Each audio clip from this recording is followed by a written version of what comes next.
Welcome, everybody. This is a full city council meeting. It's a formal meeting, but known as a budget hearing. It's our second budget hearing of 3, and then a special meeting later this month to act on Mayor Garcia's proposed fiscal 2024 budget. We do take attendance real quick. Online, we have our Ward 2 Councilor Will Plello, Tessa Murphy-Ramboletti, Jose Maldonado Velez. In chambers, besides myself, Councilor Vacan, Councilor Israel Rivera, Councilor Juan Anderson Burgos.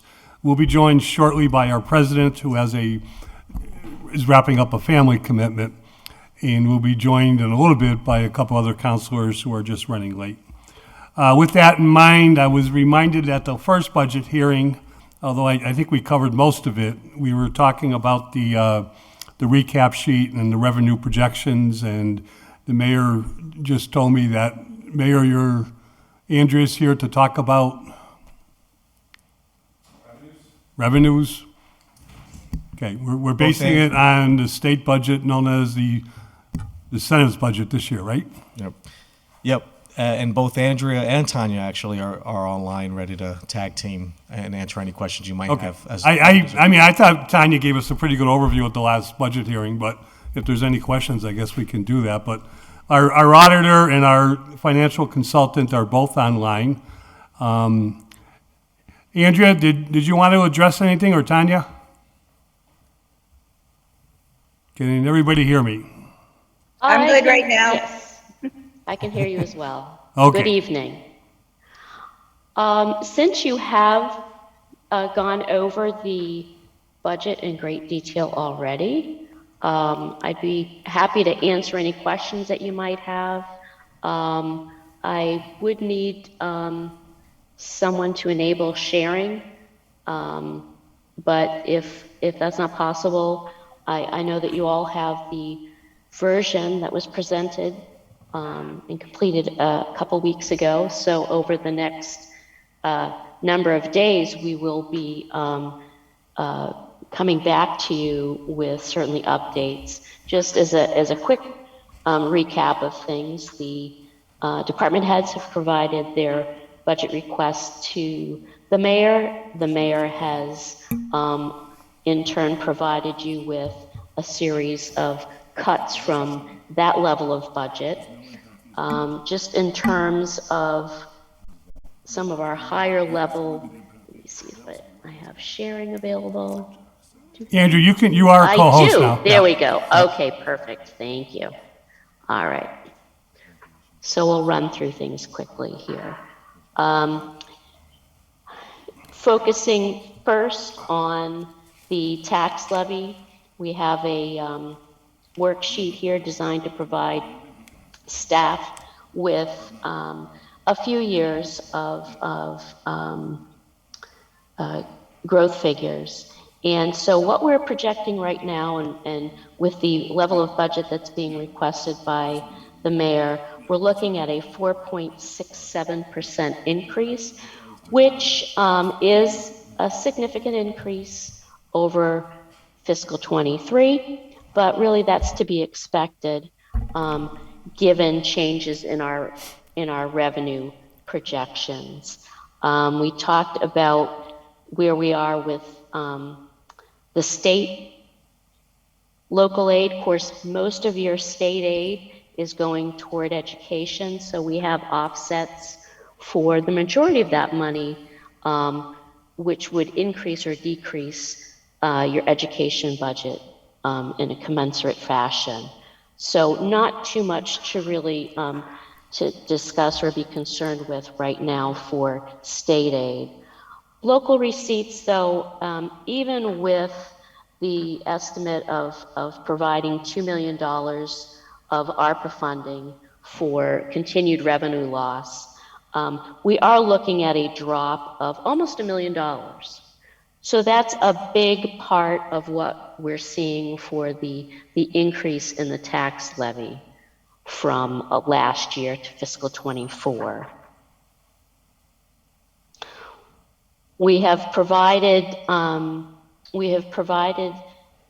the council with the summary sheets for expenditures, so you are able to see where we are right now in the budget process, what those increases are for your major categories, as compared to the fiscal 23 budget. And those are things that we would be discussing with the assistance of department heads, talking about any major increases or decreases over there. But it sounds like Tanya did an excellent job at the preliminary hearing. So rather than take up the council's time this evening, just throwing it out there in case anyone has some specific questions where we are right now, knowing that the revenue figures will be probably changing somewhat over the next couple of weeks, but not expecting any major changes outside of what's devoted for education. Andrea, thank you, and you're not taking up our time. You're always welcome. The recap sheet, I think, is always important to understand what the mayor is basing his budget proposal on. We understand he works with the department heads, and we certainly appreciate the department heads' request. And later in the year, as things go on, we always highlight that and understand it. What we are looking at, though, is we only get the 45 days to have our say on the budget. And once that is up, this budget becomes law unless we do any line item cuts or any reductions ourselves. And that's why it's so important, I think, just we have an understanding of the revenue. And the sad thing is, and you're saying it very diplomatically and nicely, is, the state legislature, they're supposed to pass their budget at the end of April. And then municipalities have until, or shortly before June 30th, the end of the fiscal year, to pass our budget. And yet sometimes the state won't pass their budget to sometime in the fall. And then, we're dealing with the end of a fiscal year with 1,000 transfers of free cash, which wasn't certified until the final month of the year, which to me is unacceptable by the Commonwealth of Massachusetts. And I hope DLS understands that, they're quick to point out and criticize when the city isn't doing something on time.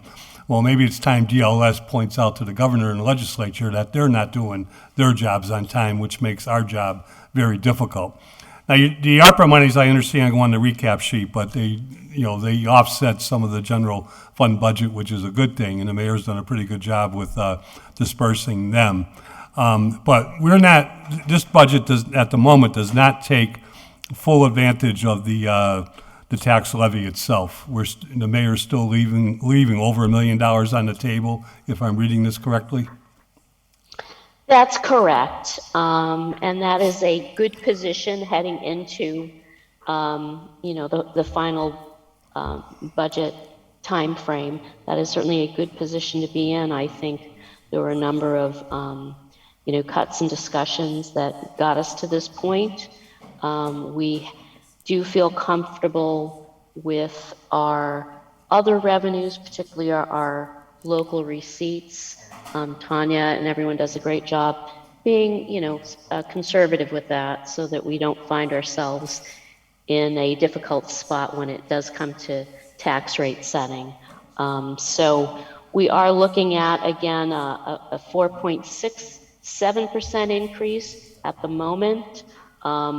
We do provide some other information down below just to give folks an idea.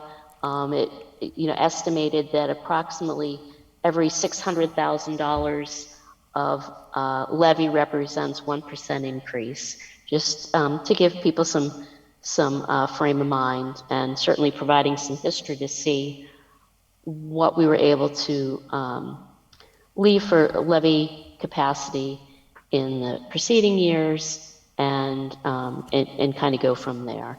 So certainly much to do over the next couple of weeks, and like you said, waiting to see if there are any last minute major changes in what the state's going to be providing. In one area that I think was purposely, and maybe it's been filled in or talked about, but kind of left out in the limb, is what estimated new growth are we using for this budget? Okay. So if Tanya would like to address that further, I know that she's been working with the assessors on that. The city is expecting a rather large amended growth from the prior year. So that's the $437,000 that we see being added from the last tax cycle. So that's certainly going to provide us some increase there over the Prop 2.5 that's allowed. So at the moment, there is no new growth in, and I think the assessors are looking at changes at the local level in terms of business closings and whatnot, to leave that currently at a 0 level. Added to that, we are estimating $500,000 for abatements and exemptions for the coming year. That seems to be well within what has been for the city's history. So the nice thing is, since the Modernization Act, where we can combine those levy years into one, that also gives us some leeway in terms of what we might do heading into actual tax rate setting. So that gives us some wiggle room, if you will, if some other estimates are off, as long as we have enough in that total overlay to cover what we project for appellate cases and things of that nature.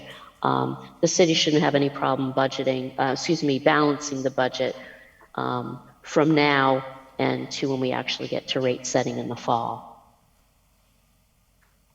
Which again is a quarter or more way through the budget. And when Yes. you start setting a rate in the fall and adjusting the budget, and you're almost halfway done with the budget, that quadruples. Right. It certainly can add to the angst and shock level when it comes down to actually setting that tax levy. But fortunately, the city has done a great job in past years to follow what's happening with the projections, make their conservative estimates, and not fall into some difficulties for communities that are always up against that levy capacity. When they're at the when they're passing the budget, that's when you really have to be concerned. But I think in terms of what's being requested as quote unquote affordable, it's certainly within a good delta option, I think. So I think heading into tax rate setting, I wouldn't expect any gotchas or unplanned adjustments that need to be made. So I think once you are able to set the budget for fiscal 24, I wouldn't expect any major differences in heading into rate setting. And thank you. We questions and answers. We've been joined by first of all Councilor Tallman and Councilor Jordan. And under questions and answers, Councilor Jordan. Andrea, thank you for the work that you do for us. We really do appreciate it. I was going to ask you, the Excel file that you have, is that something you could email to the counselors? So I'd like to, it's sort of a plug and play. I'd like to play around with that a little bit. Is that something you could send around to us? Sure. What I will do is send the information that I have to Tanya and the mayor and ask them to distribute how they see best to do that. So I'm happy to provide that to y'all. Yeah, and I would add Jeff, our administrative assistant, to that too, if you could. And then I think we should just, hit the forward button and send it around to all 13. Sure. Yep. That Yeah, would be be happy. helpful. Yep. So I want to plumb into about 3 different areas, all related though. I'm a little concerned about the 4.7% number. That number is high. That's high historically for us, and I'm not sure the residents are quite ready for something that drastic. I wanted to ask you now. Imagine a scenario where we didn't have the $2 million in ARPA money. What does this look like, next year? So fiscal year 2025, if we go and we have a tax levy as potentially proposed here of 62.77 million. Now imagine a scenario where we don't have ARPA. What does the next column look like, and what does that percentage look like for the following year? So if we sort of forecasted forward this in 2 steps, what are we looking at? Well, so the ARPA monies that you've been including in your budget for the last couple years have been around the $2 million mark. So if we were to remove that, from the scenario, say this year, you'd be looking at, Because it's appearing in local receipts, so the 11 million would be that's dropped down. correct. That would drop the local receipts down to 9.1 million instead of 11.1 million. Yeah, so if you could just kind of walk us through, what would that mean to us this year?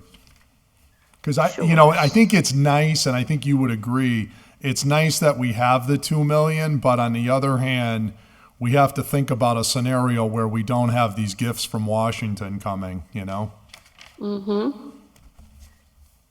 So we would, and actually to be, if we didn't have the 2 million, that would certainly eat up the levy capacity that we're looking at right now. Right. Which means that, once we hit that limit, then it's cutting expenses, and where might you do that? So it certainly is a large, a large decrease that needs to be, that you need to consider for, this year, if you could, we're adding, let's see, what did I say here? Let's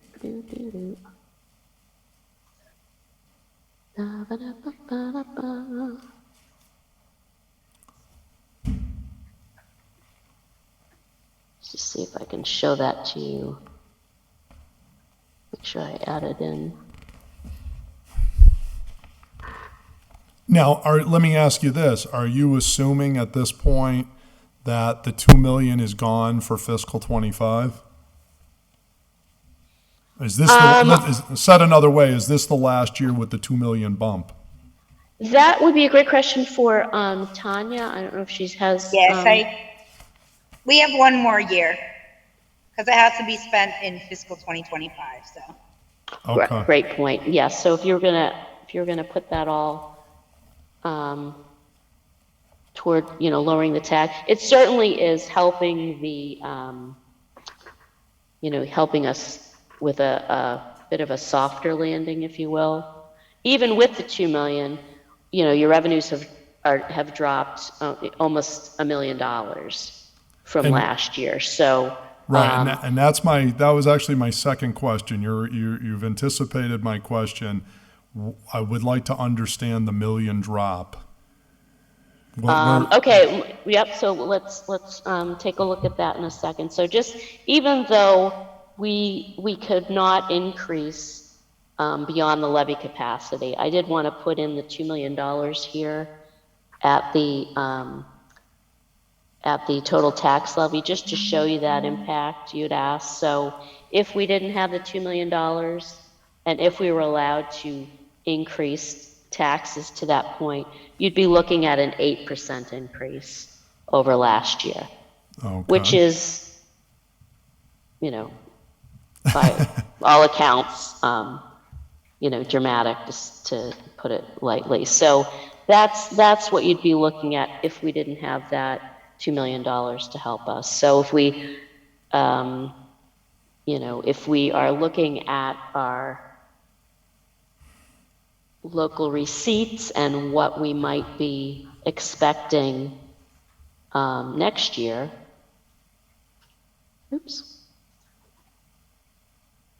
So, you know, here are your categories for your local receipts. We look at motor vehicle, of course, being very large.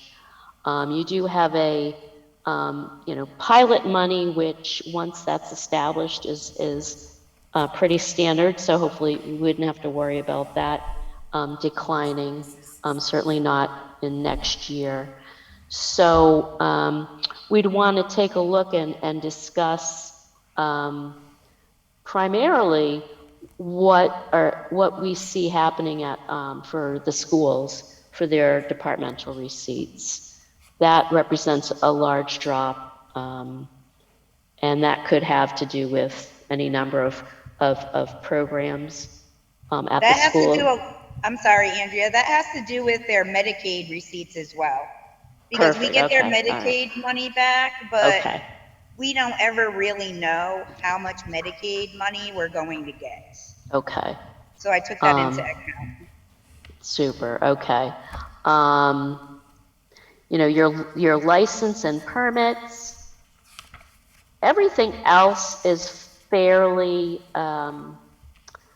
level compared to certainly your fiscal 22 actuals and what we're expecting for fiscal 23 and what we've reported for the tax recap. So again, it would be, you know, might we be underestimating right now the departmental school receipts, you know, possible. And, you know, really your other big wild card, if you will, and the monies that we, you know, other than license and permits, that tends to be something that fluctuates for many communities and tends to also be a very large amount of their local receipts. In your case, however, we're looking at a projected decrease in motor vehicle excise, and you know, given the economy and what's happening, I think you know, a good thing for us to be heading in, at least at this point, at a drop. What that might mean in fiscal 25, you know, particularly for local receipts, really is yeah, it's really kind of a tough question to answer right now. There's just so many things going on that would, you know, impact not just the city's recovery, but, you know, all of us in Massachusetts. You know, but for your other local receipts, it doesn't seem like you have anything that would be suggesting major drop-offs. Okay, so I guess my question is, do you feel we're being, or maybe this is a question better suited for Tanya, are we being overly conservative on the motor vehicle excise and the Medicaid reimbursement for the schools? Do you think that we could increase those estimates? Do we really think from 2022 to 2024 that the Medicaid is going to drop off that much? Or even from the 23 number, I mean, 500,000 and then the other one 400,000, do we really think it's going to drop that much? Or You know, Motor vehicles, oh, I'm sorry, Andrea. oh, go ahead. I was just going to say that, you know, although it may seem a little bit conservative, I think being conservative right now, I think is the better approach, to be honest with you, because We're looking at sort of the worst case scenario, if you will, right now. So if we're able to balance the budget and provide the programs and departments with the monies that are being requested right now, the good news is that if those local receipts go on the incline at rate setting, we are automatically then going to drop the tax levy. So that's the situation where it will help the city as we get into rate setting. We certainly don't want any surprises the other way. So I think you've done a good job heading into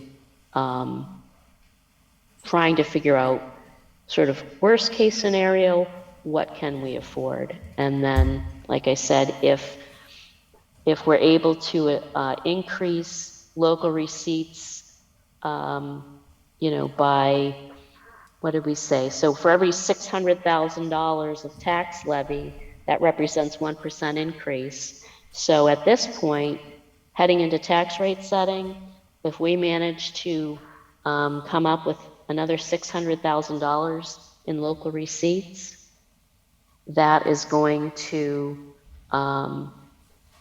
provide a pleasant decrease in the actual tax rate setting once we get there. So I'd be more concerned if we were, up against it on your levy capacity right now, and if you weren't projecting somewhat of a decrease in local receipts. I think Tanya's right on the money right there. I guess my concern is the fact that we're underestimating the revenue, which is good in one theoretical sense, but the problem is that the expenses are there. And so I'm concerned that we're just substituting the conservatism on the local receipt and replacing it with tax levy. But we're still spending the same amount of money.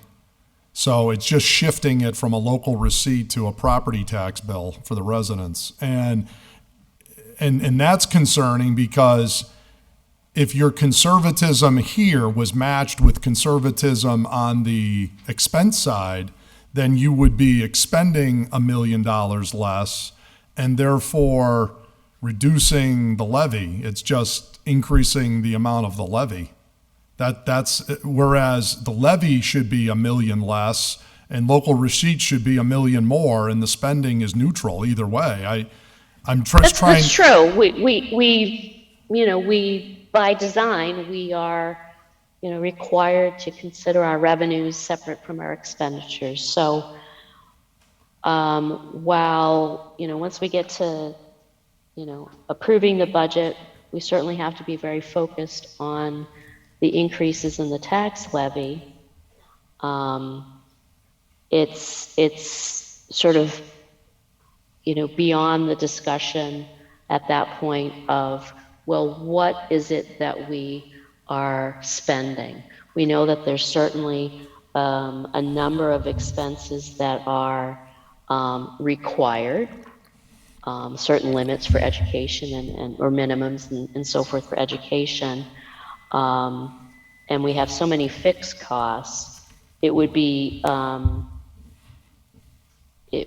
sort of past the discussion of what would be considered discretionary costs. And I think that has been dealt with and addressed by the mayor through the cuts that he has made in his presentation to the council. So we could certainly take a look at the different departmental budgets, comparing last year, or I should say comparing this year's budget to next year, and looking and having those discussions.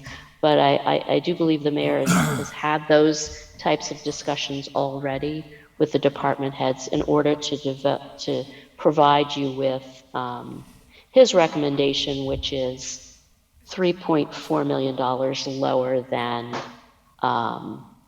department requests.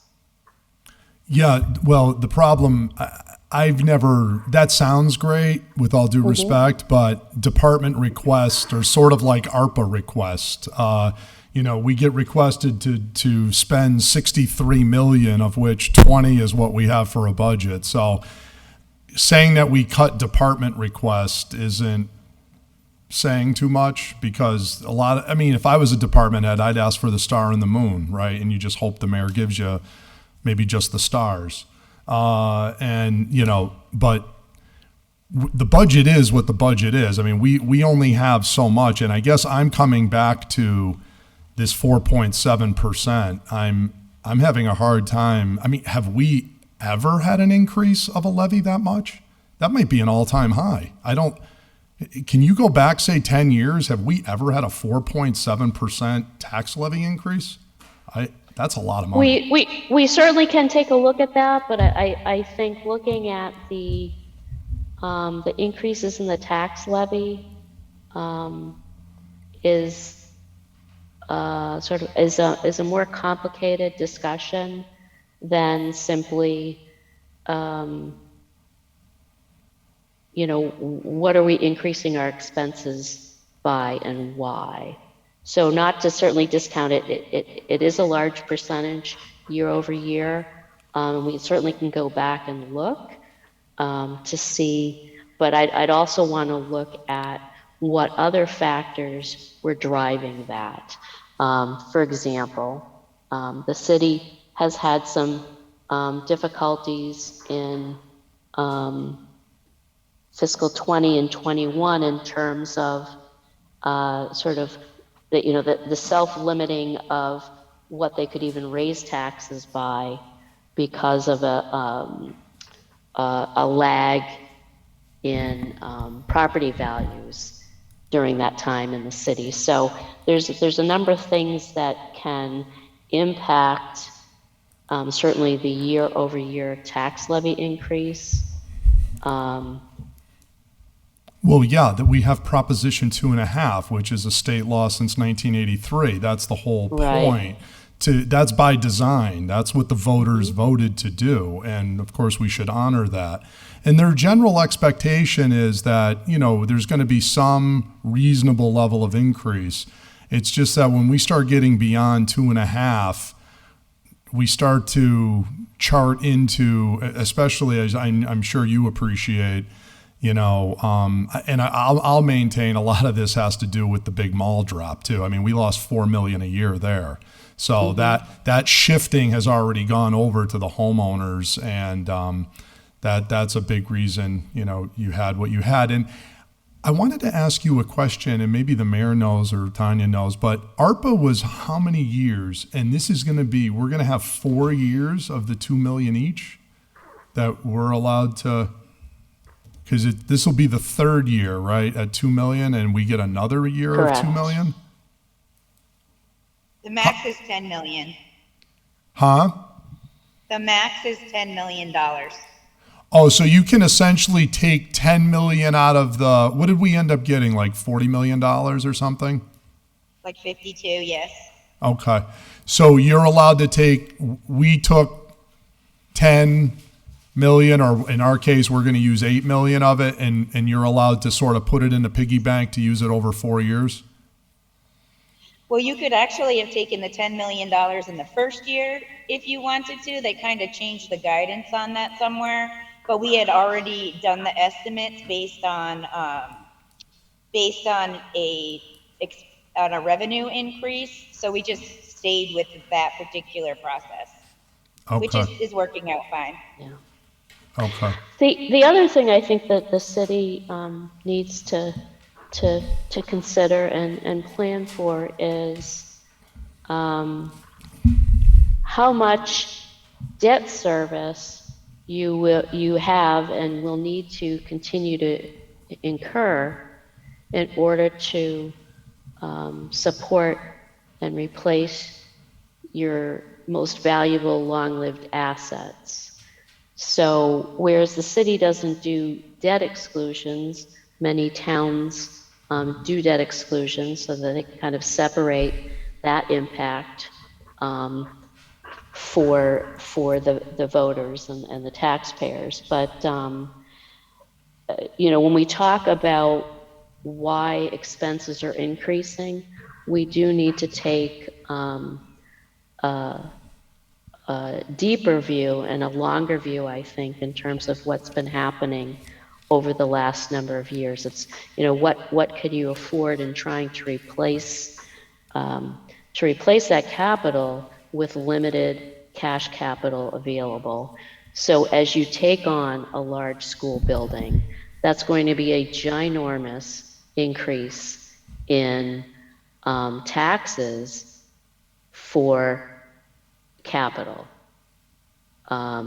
which, has nothing to do with department heads, asking for the stars and the moons. So I know just in working with, several communities and, working for communities directly, what goes into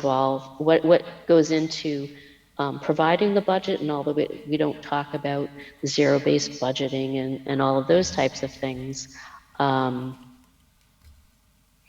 we have had to start with, what's necessary and go from there. So, although it's important, I think, for department heads to provide their, strategic planning and initiatives and that sort of thing, I think over the last number of years, when it comes to budgeting, we will provide that information so that people are aware of what those sort of new initiatives are, as opposed to the things that we need. Unfortunately, there's a we tend to have we have a structural deficit when you look at what it costs to run a city. Our personnel expenses, we need people, and those benefits, health benefits and so forth, are something that go up each and every year. Andrea, have you ever been asked to calculate? I agree with you, by the way, on the structural deficit. I think there's no question. But have you ever been asked to calculate that? Calculate what specifically? What, in your estimation, is the true structural deficit of the city? Well, I mean, we could certainly take a look at that. Every community, every organization has its budget stressors. But I would agree with you. I think certainly looking at wages, being able to perform some clear wage projections, certainly with the systems that you have and that you're moving toward for your accounting system, the Tyler Munis system, you'd be in a much better position to be able to use that information to create that, because you have a very large, complex wage system in the city. And then we're looking at, really health benefits. Pensions at this point, for the most part, we're providing that. We're providing that. And then, there's certainly the question of how we're all going to be dealing with OPEB costs, which again is related to the rise in, health costs year over year.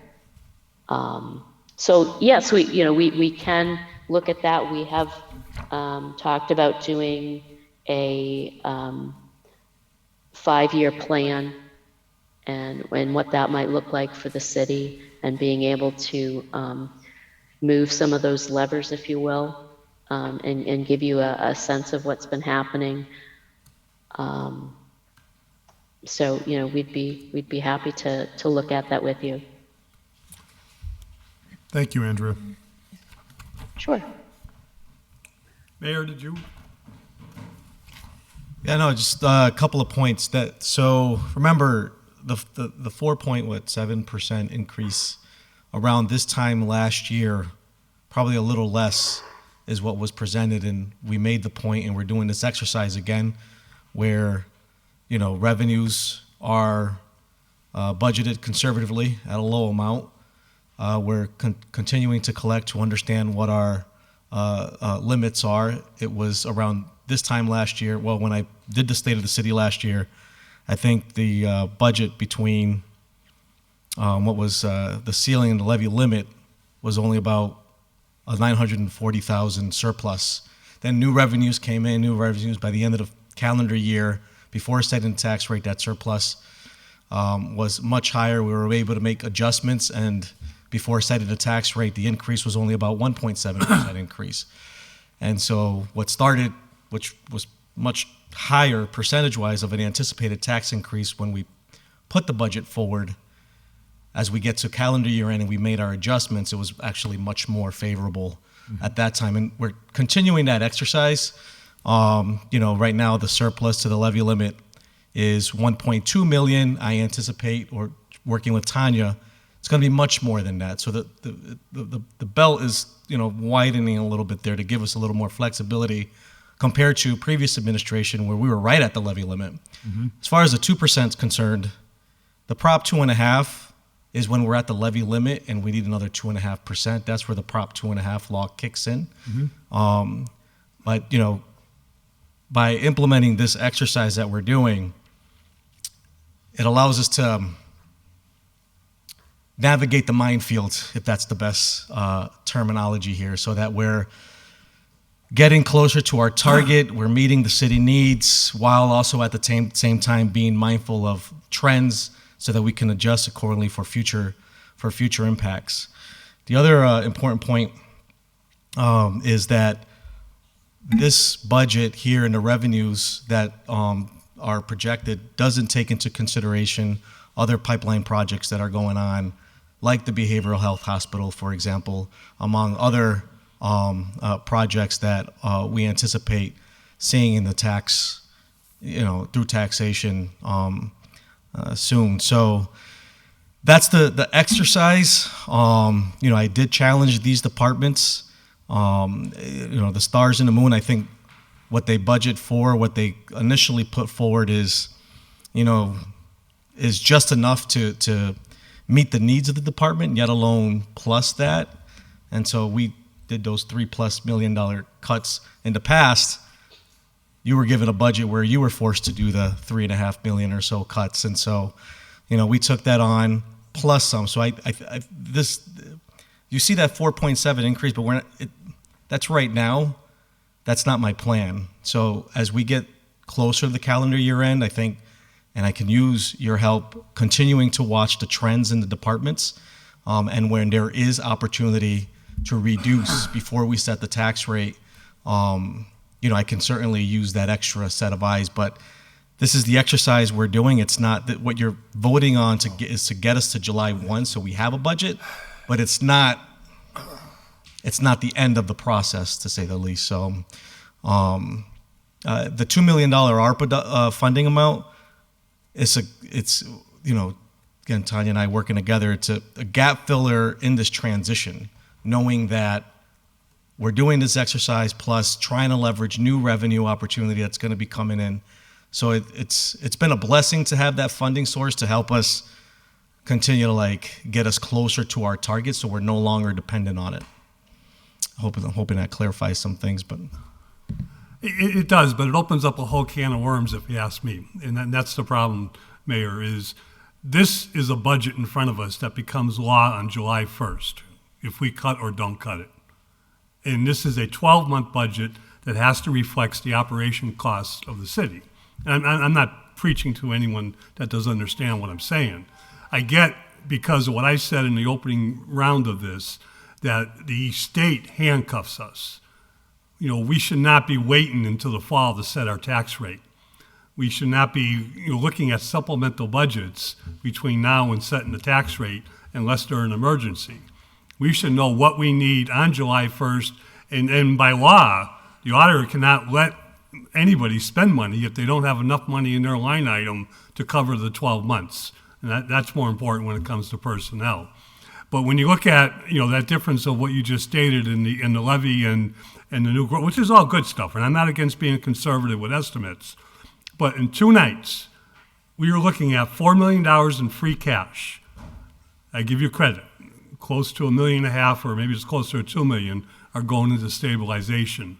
The other transfers, with less than 3 weeks left in this fiscal year, are going into your operating budget. And that means they were shortfalls during the course of this fiscal year in each of those departments that are looking for those transfers. Some of it is capital outlay, which is one-time expenditures. I get that. Some of it is operating costs that should have been there in the first place. And there are deficits that should not be there in June of the end of a fiscal year. So as far as the deficits are concerned, and you're absolutely right, I think I've credited them before. Tanya has done an extraordinary job addressing a lot of those that weren't addressed since the 70s. And so we continue to move forward and get aggressive on closing those deficits, while also changing the practices internally on how we, getting reimbursements on time and so forth before the fiscal year end. And also, the free cash, those are all that that you're right, can be absorbed in our regular budget. What I supported in those free cash transfers are really just one-time related expenses. They're things that can be done in the departments on their own, the ones that you're addressing as operating, but instead it's giving them a little more flexibility to close gaps, because I can't hire an extra staffer or two. But the majority of them are capital-related expenses to replace old equipment we haven't replaced in 10 years or 20 sometimes, and other capital-related expenses to deal with deferred maintenance that just hasn't been touched for a very long time. So you're right, in a healthier community, we'd be voting on a budget, taking care of all our needs.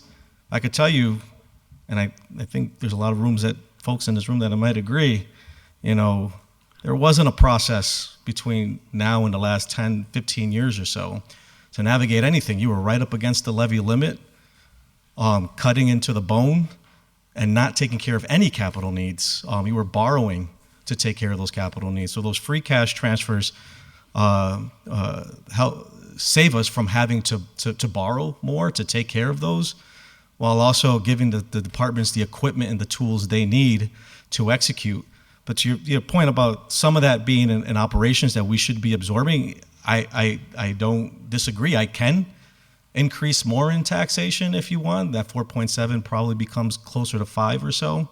Or we can be creative in leveraging support as necessary while departments continue to build the internal capacity they need to no longer need that extra help. I didn't just put forward free cash transfers to say, hey, it's Christmas time, let me get all these things. I was trying to be as creative as possible to manage impact to the budget while also taking care of the city's long-term needs in the short and long term. So trying to catch up for all the years we barely did anything. So I get the frustration. I lose sleep every night. It doesn't feel good to think about the reality the city's been going through the last decade. At the same time, between myself, Andrea, thanks for the help, Tanya, now Rory, as well as our tax collector, have been, thinking as strategically as possible to, again, navigate what I'm referring to as the minefield, and get us in a place where we have a lot more flexibility and a lot more breathing room to be able to continue to adequately meet the needs of the city. I understand that, Mayor. My point, though, is it's 2 weeks before our final vote, and we're not in no position to understand the full budget for next year. We see a good picture. You've done a good job, and I commend you. Wednesday night, we can talk about some of those one-time expenditures, like the $300,000 to save the Treasurer's Department. Right.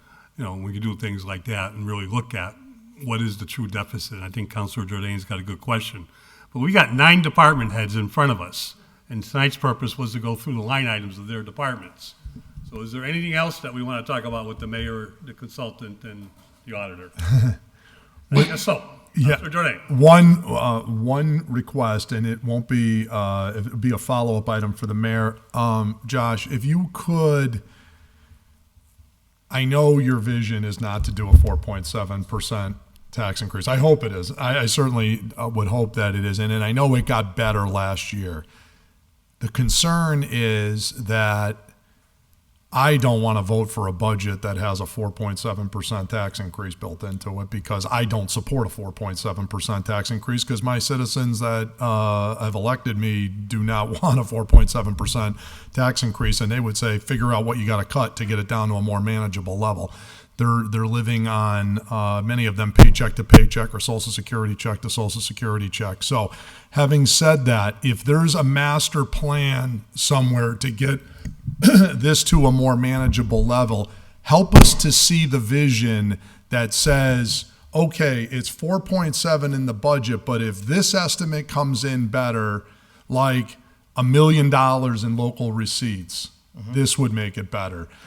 We think we're going to get this from the behavioral hospital, this. We're not going to completely hold you to these numbers, but give us like the best case scenarios and the worst case scenarios, so that we have an estimate, like if everything does what you want it to do, that this is likely what the residents are looking at, because that's what I need to consider and say, okay, the mayor can't do that yet because he's waiting for these things to come in, but if he gets his way and the council backs him up, then this is what we're looking at. So I right now, like, okay, if all this goes, it's a 2% increase. Okay, then that's more manageable. But like, I'd like to have a sense of what do you know that we don't? Because all these pluses and minuses, I'd like to have some sort of tally sheet on one sheet of paper, if you could. It's the budget's it's a moving target. There's a lot of unknowns. The budget you voted on and approved last year around this time was about a 3.5% increase. It dropped down to 1.7 when it was all said and done. And also, you have an opportunity to cut more, and I welcome any cuts you do. And like I told you in my letter. When we submitted the budget, is we'll work with whatever you give us, and we'll make it work somehow, one way or another. But again, between the conservative estimates of revenues, opportunity there, the behavioral, the health hospital, among other projects, new growth was, we got to get Deb in here and clarify the new growth. These are the things that we're looking at, but it's hard to say, like, we're going to get X, we're going to get Y, Z at this much, and this is what's going to happen. But, the exercise we're doing this time around is no different than last year when you voted on the budget. And we can cut more. And again, we'll figure it out. So, Mr. Mayor, great points, and we'd be happy to help you look at that and perhaps separate out some of the discussion of what's happening with revenues versus what is happening with expenses. If we look at our summary table, your expenses are increasing by 3.7%.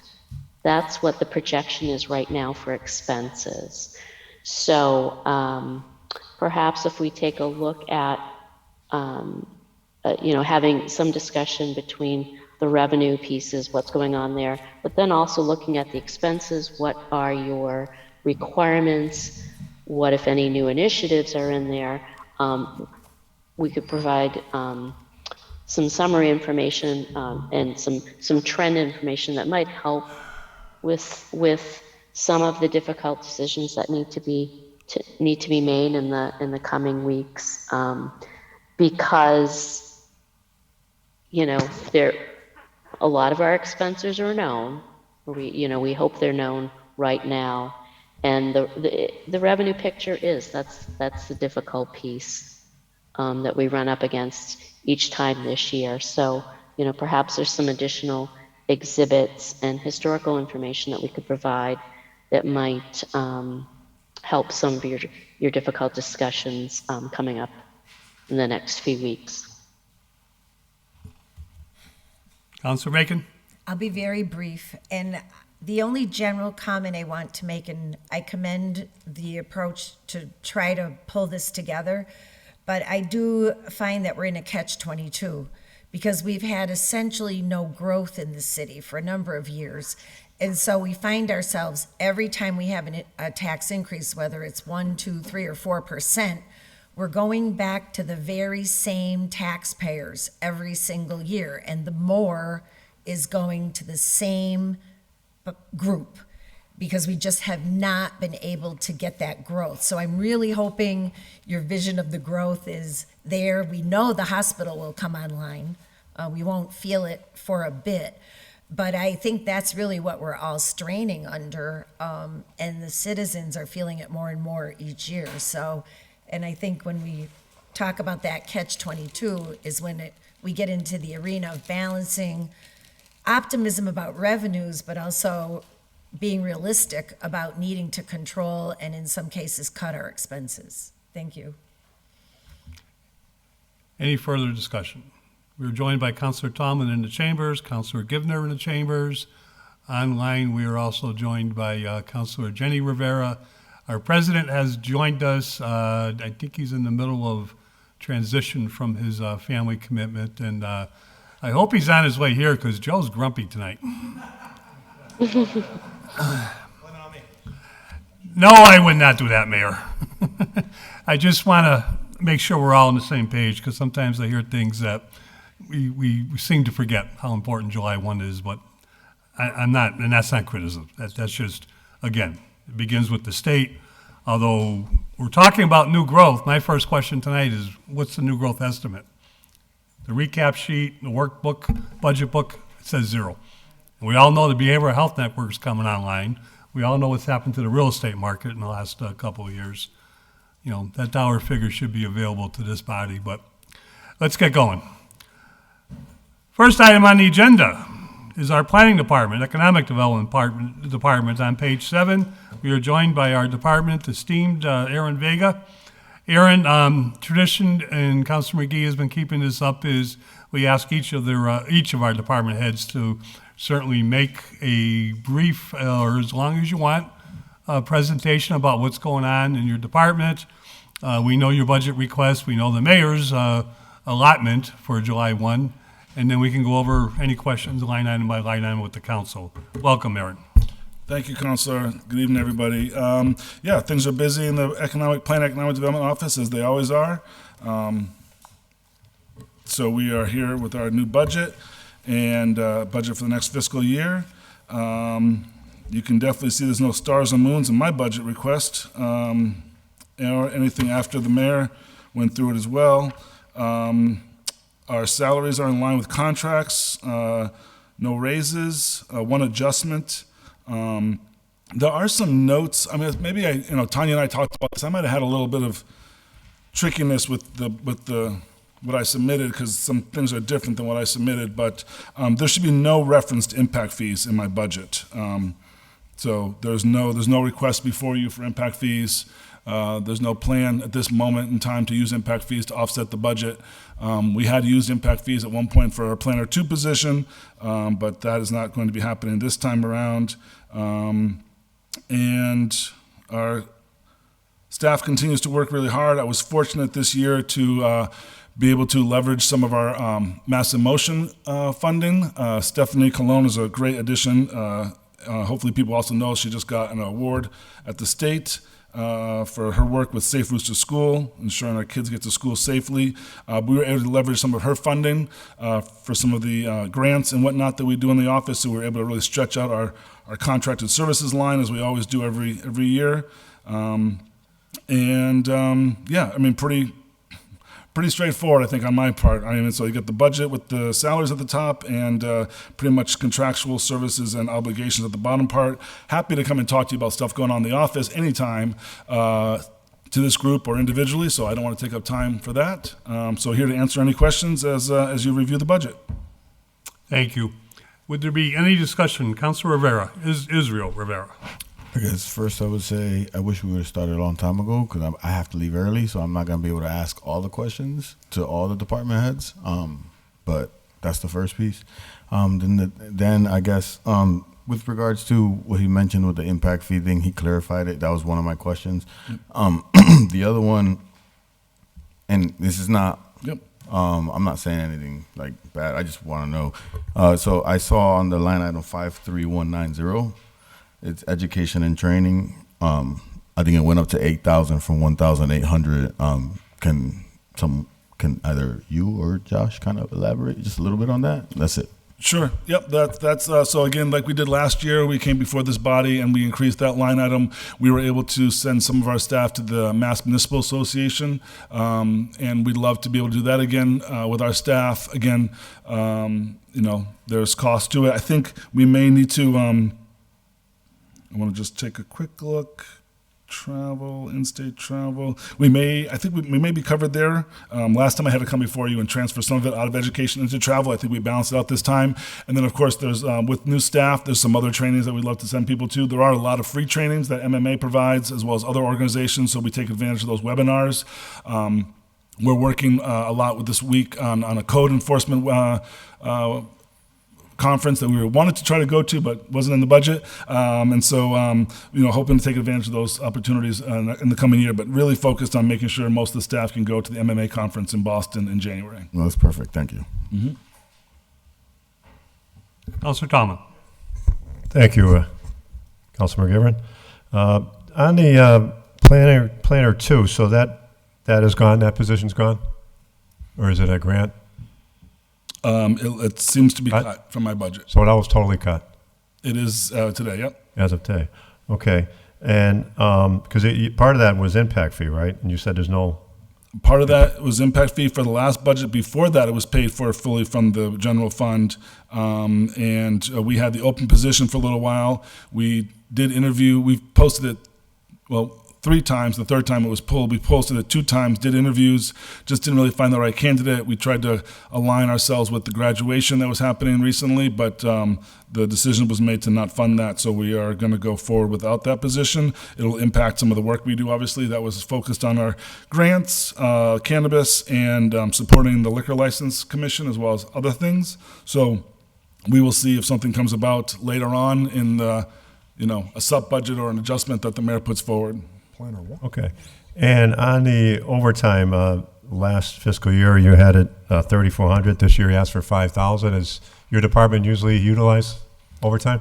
Yes, it does. And so we will adjust for that internally. All of our meetings are after. I think that this budget didn't, I think that when I started this budget for the office didn't have an overtime budget, and the previous director was able to do things internally, and I've sort of picked up some of those, but all of our meetings are after 5 o'clock. As you know, we staff about almost a dozen different boards, commissions, and advisory groups.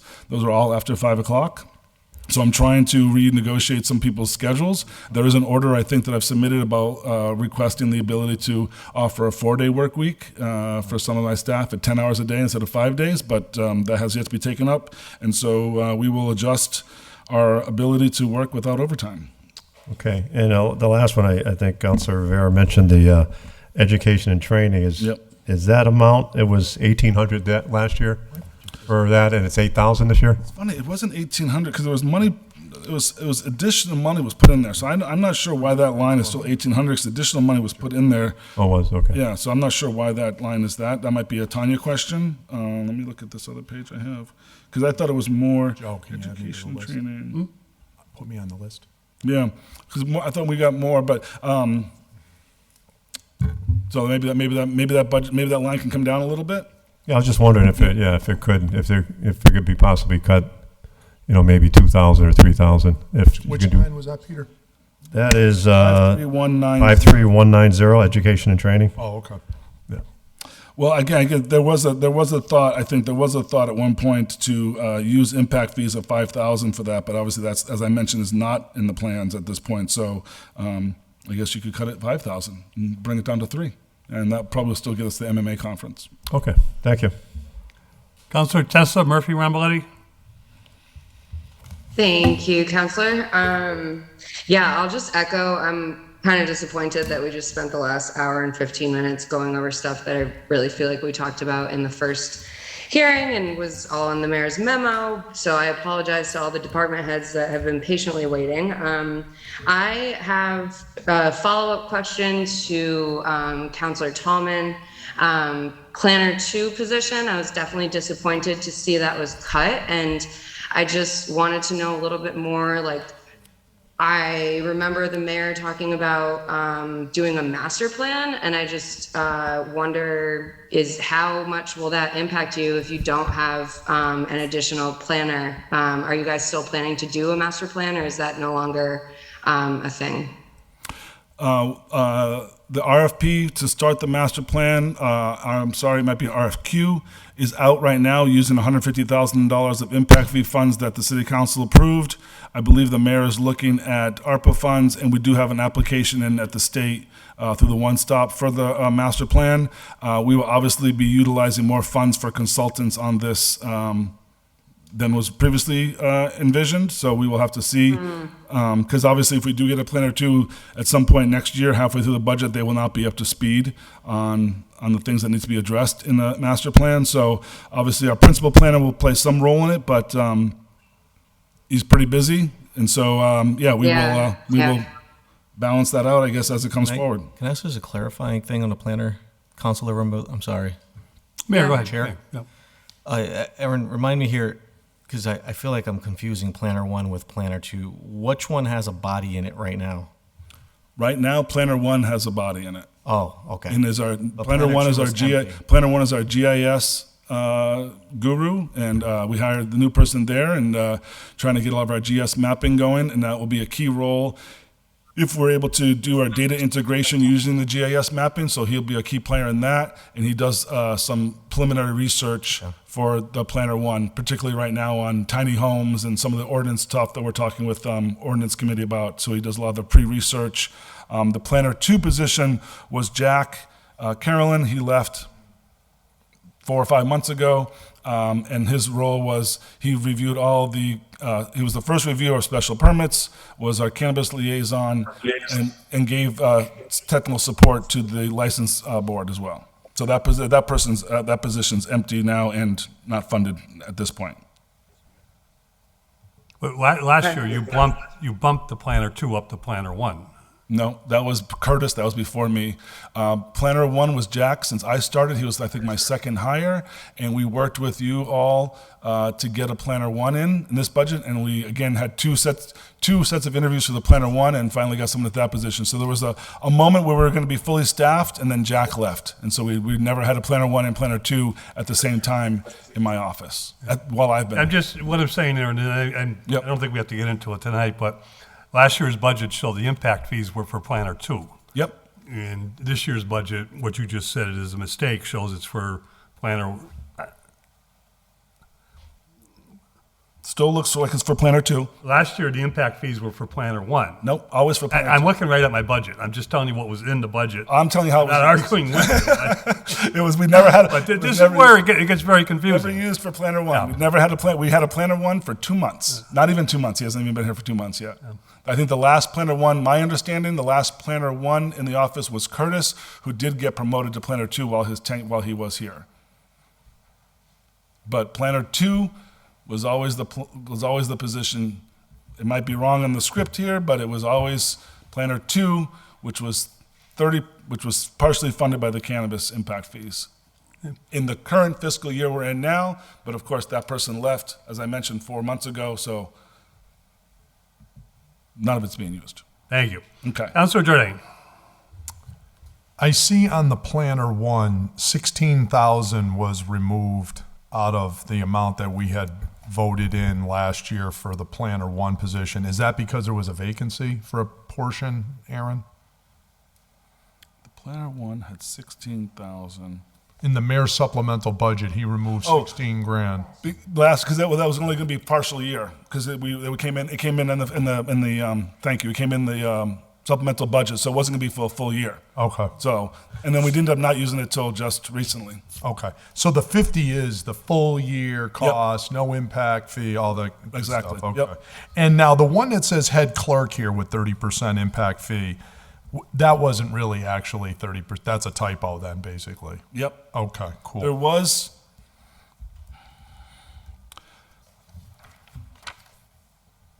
I'm trying to say this without throwing it. There was, again, in working with Tanya, again, I may have been my mistake, but I had tried to readjust some stuff in my office. Okay. And at one point, but even the sheet that I have that I submitted is a little different, but there was a moment where we were going to use the licensing clerk, who's just now a clerk, create them as an administrative head clerk, because they basically run a whole department, and was going to add in some cannabis stuff to her work, but that's not happening because the reclassification for her didn't happen, and so it's not happening. Okay. So yeah, there will be no impact fees for any clerk position. On overtime, I see, I don't know, it sounded like there was some discussion that there was a cut, but I'm seeing that you requested 5 and you were given 5 for overtime. For this current fiscal year, yes. Yeah. The one we're going into, I requested 5 and Okay. got 0. For the current one? No, for the current one, we have money. Okay, but It's- you're saying the prior year. Prior year, there was nothing, I don't think, before. Where were you cut 5,000? Oh, right now. This budget today. Or, well, see, it's, Request, maybe? Oh, you requested 10? Because this says you requested 5 and the mayor gave you 5. So I'm trying to understand where the cut is coming from. It's zeroed out. I think you're looking down at longevity. maybe you got Am I? Yes. No, on my sheet, I'm looking at 51,300. Yep, 51,300. We have 5,000. I have 5,000 on mine. Yeah. I have 5,000, but I have, What's the line? Was it premonition? What's the line I'm looking at? 51,300, 51,300, right above longevity vacation. Mine says 5,000 for overtime is budgeted for line 51,300. Okay. That's not the sheet that I have. So, okay, that's great. Well, good news on that front then. Okay. Maybe. So May cut Your it. call. let's think about that for a minute. Is it possible to do some comp time? Do you think So you I, definitely need the 5,000, or is it we could adjust a few things to maneuver and save a little bit of the 5,000? What do you think? I have 3 clerks. I want to answer this question in a way that's not going to upset any contracts Okay. or you. Do I do internal comp time in my office? Yes. If someone works till 8 o'clock on Tuesday Yeah, and they want to leave at 2:30 on Friday, Yeah. I'm fine with that. sure. So there's, And I'm fine with that too, but myself. well, it's not according to ordinance. We're not. So I'm just being, right. So it is allowed in one person's contracts, not allowed in the PSA contract, all the different contracts. So, but it got to a point where I started in my office 2.5 years ago, and certain clerks had over 100 hours of what could be considered internal comp time. I can't. It's a balance. Do a little bit of overtime, a couple hours, do a little bit of internal comp time, right? A balance. That's why it was only a $5,000 ask. If you lower it, we'll continue to work with it. So it's just, again, all those meetings happen after 5 o'clock. So if my staff's supposed to leave at 4:30 and there's an hour and a half, 2 hour meeting, I either got to figure out, and again, people love leaving early on Friday, but then it's just more work on Monday. Right, so it's just a balance. So this whole year, it was a balance of a little bit of overtime for the clerks. We split it up between the 3 clerks who could kind of use it, and then we worked internally some internal comp time, as we're calling it, to leave. That's why the idea of allowing certain positions, if they wanted to, work a 4-day week, which would then cover those meetings and have all of Friday off. That's the order that I've sent to you guys. Right. I guess my question would be, you as the department head, we kind of rely on you to visit what the schedules should be, right? Oh, absolutely. Someone's always working an evening meeting and you really need them there, then maybe their schedule shouldn't be 8:30 to 4:30 Monday to Friday. It should be those hours. Thank you. And- I agree 100%. Yeah. I just wanna make, we're just buying by the cards we're dealt. The ordinance doesn't allow for that. So I'm just being above board with you, right? So yeah, I agree with you, and would love to be, especially in this work environment where we're having a hard time hiring people, where, let's be honest, right? The conventional wisdom used to be work for a municipality, you might not get paid as much, but your benefits are better. That's no longer true. Health insurance is not better, time off, etc. So what are those ways that we kind of attract people in this new work environment, right? We're trying not to have people work at home. I don't like that. It doesn't really work. But exactly, then we've been doing that internally. That's why I put that order forward, to kind of have it be above board with you guys, to know that we like to do this. Absolutely. So I'm doing exactly what you're saying. So because 5,000 goes fast, right? So it was definitely a balance of, okay, this was a long planning board meeting.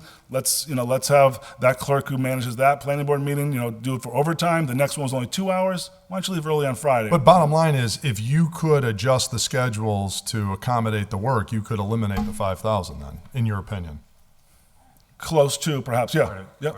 Yeah, so. Yep. Okay, that sounds good. If the staff was willing to do that shift, right? I mean, so I can't force them. But All right. Set. Councilor Bacon. Thank you, Mr. Chairman. Just to follow up on the Yep. earlier question about the positions.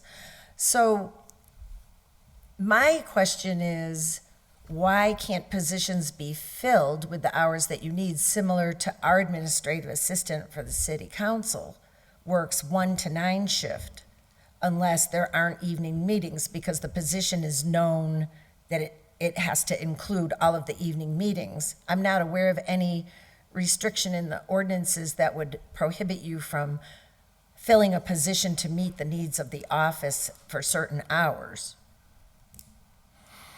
What union is your administrative assistant in? I think he's on a different, I'm not Age? sure. I think he's on a different schedule. Schedule A. Yeah, so it's not. But it does. There you go. We're not paying overtime. Right. Well, right, but but usually, in ordinance, it says 8:30 to 4:30 is your job. After 5 o'clock, all meetings need to be held. And that's why That's the ordinance. we I'm changed the city solicitor. just abiding by the rules that you've So that we provided. I thought, the okay, flexibility. I'm sorry, I thought you were referring to a contract. No. Sorry, no. No, I was saying- my misunderstanding. And the overtime is only for NAGE employees, the clerks, because PSA employees don't get overtime. Okay, Yep. So good. Yeah. So it's only for the Okay. clerks. thank you. Yep. Thank you. Good clarification there. So, and the clerks union does allow for comp time. Right, and I'm guessing it would also allow for you to set a position for the hours that you need it. I have to look into that more. I had to advertise the job that way. Right. Yeah. Right. Yeah, I'm not saying right, you hire somebody right. 8 And to 4 then- today and then tomorrow you say. right, unless now they it's wanted 1 to. to That's 9. the idea right now. Exactly. Right. Yep. Right, okay, Yep. thanks. Yep. But both, just so folks know, both NAGE employees and PSA employees in the OPED are there for those meetings. Right. Just to clarify that. But PSA is not getting any overtime. Right, and you're saying that they must work 8 to 4:30 for every position. That's what the ordinance says. Okay. Thanks. Yep. Councilor Givner. Thank you, Counselor. I just was curious about the $10,000 overtime question that came up, because I only see 5,000 here, so that's my first question. Where did that come from? I guess it is only 5. I guess I have an old sheet printed, so I'm looking at the mayor's email that came to me. Okay, But I just wanted to Looks like yep. check on that. And then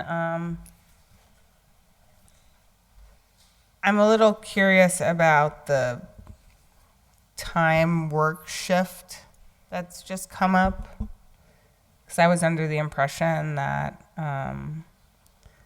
city employees had a set schedule unless otherwise negotiated. I obviously have no problems with comp time, but I'm just a little curious about how we can accommodate everyone.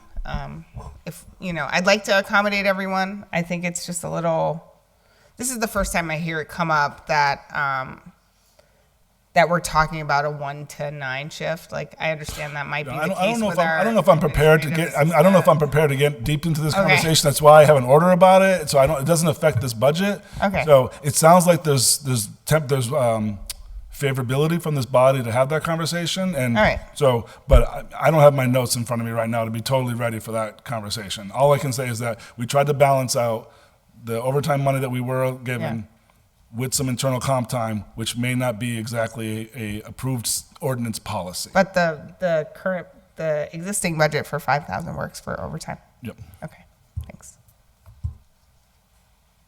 From a budget point of view, which was what this evening's about, just so you know, Aaron, I have no problem with the 5,000 and balancing, between salary positions and other positions, the way you run your office, because of all of our departments, your demand on nighttime evenings is the highest, and I think we all know that. $5,000 can go a long way, and I have trust in your management style, and I appreciate it. And like, I'm not against comp time, but comp time is a double-edged sword. If you rely solely on comp time, now people start taking days off by using their comp time hours earned, and the job doesn't get done during the day. Right. So Exactly. it's a balance, and I think you need a little bit of both, and I appreciate your management style. Thank you. Is there anything else for Mr. Vega? If not, we thank you. All right. Thank you. Have a good rest of your evening, and happy to come in and talk about anything OPED related anytime. So enjoy. Second item on Mr. McGee's agenda here is the library we find on page 45 this year. With us is Maria Pagan, our longtime director of the Holyoke Public Library. Welcome, Maria. Maria, is there anything you'd like to say in opening comments about the budget, the library, and how you're doing? There. Well, for one, I want to say that as of June 30th, we're going to have one of our staff members retire after 29 years of service to the Holyoke Public Library, 62 years in the librarianship career. So I asked the mayor for a proclamation, which they are going to be working on that. And that's one position that we have, and we're going to be filling up as soon as he put in his hours. The other thing is that last year we had a grant, and I was asked to give a report after the grant was done, and I kept on forgetting to bring the report with me. So I have it here with me today. So I'll leave it out there for anybody who cares to read. This is the one for the social worker at the library. Right. And then it turned out that we couldn't hire a social worker, so we hired a community engagement coordinator. So that's the report. I know that the city is celebrating the 150th anniversary. Well, 3 years ago, the library had 150th, so I have library cards for those of you who do not have library cards, or would like to have one of the new ones. So I'll leave that here. They're not activated, so you will have to come to the library to activate. So 150th anniversary. Oh, that's awesome. So I'll put that there too for anybody who's interested. In regards to the budget, thank you, Mayor. It looks a lot better than last year. But yes, it's much, much better than last year. The only thing is that now I'm missing the financial manager position that was not funded. I don't know of any business that can run without a financial manager that can manage the books, talk to the auditors, and make sure that all the taxes are filed the way that they should. So that's one position that was cut. And the other one is the books. The amount of $15,000 that I ask for every year, that also was cut.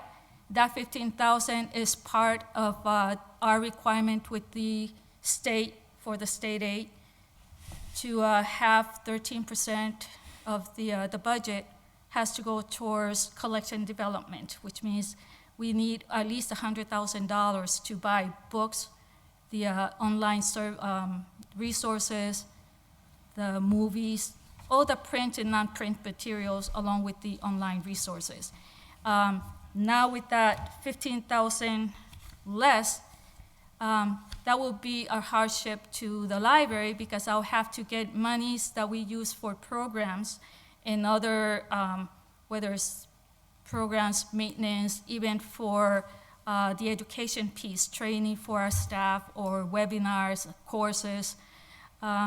Those things will have to be cut because that money will have to go into one of those positions, into the books in order to comply with our requirement for the state aid.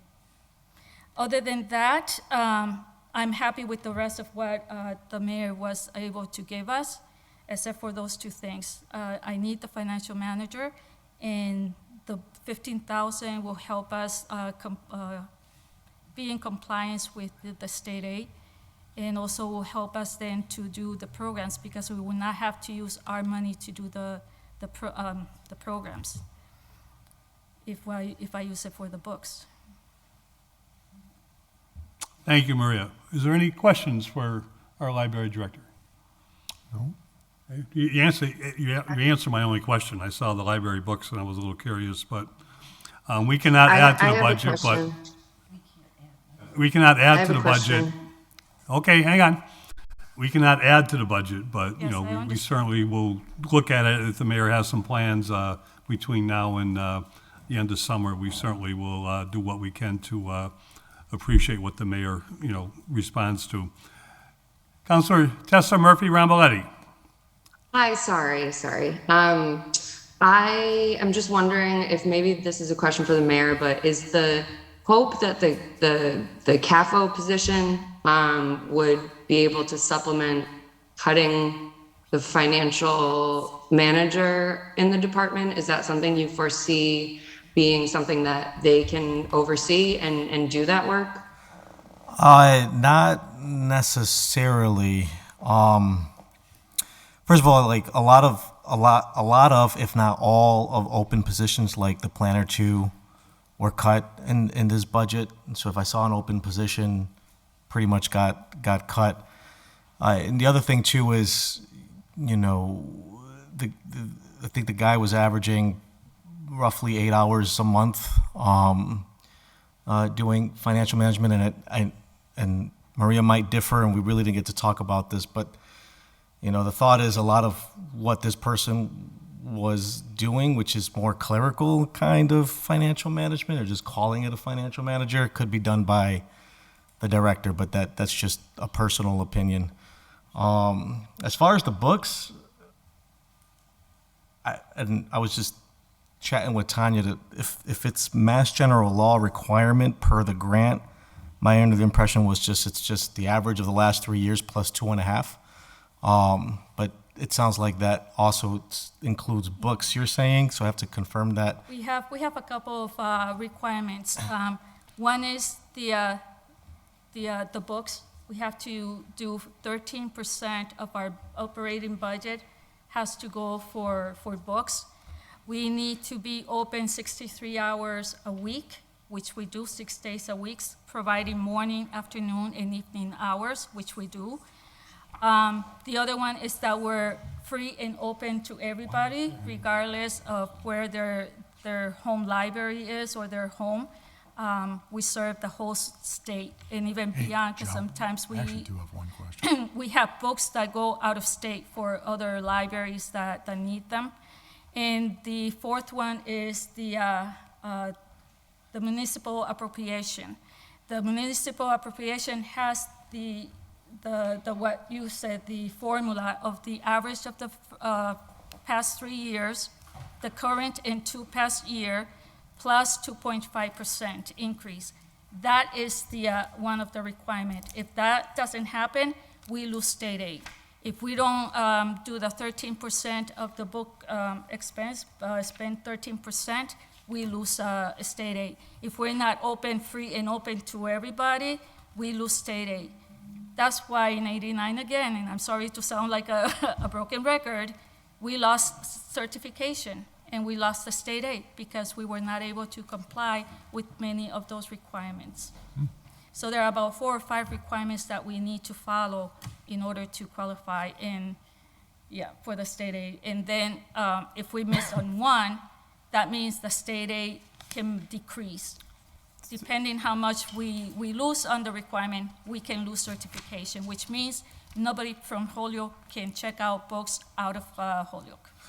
So we complied with the municipal appropriation component. Does the library books, what is it, 13% or something like that?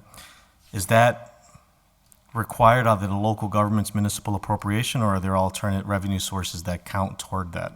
It's the full operating budget.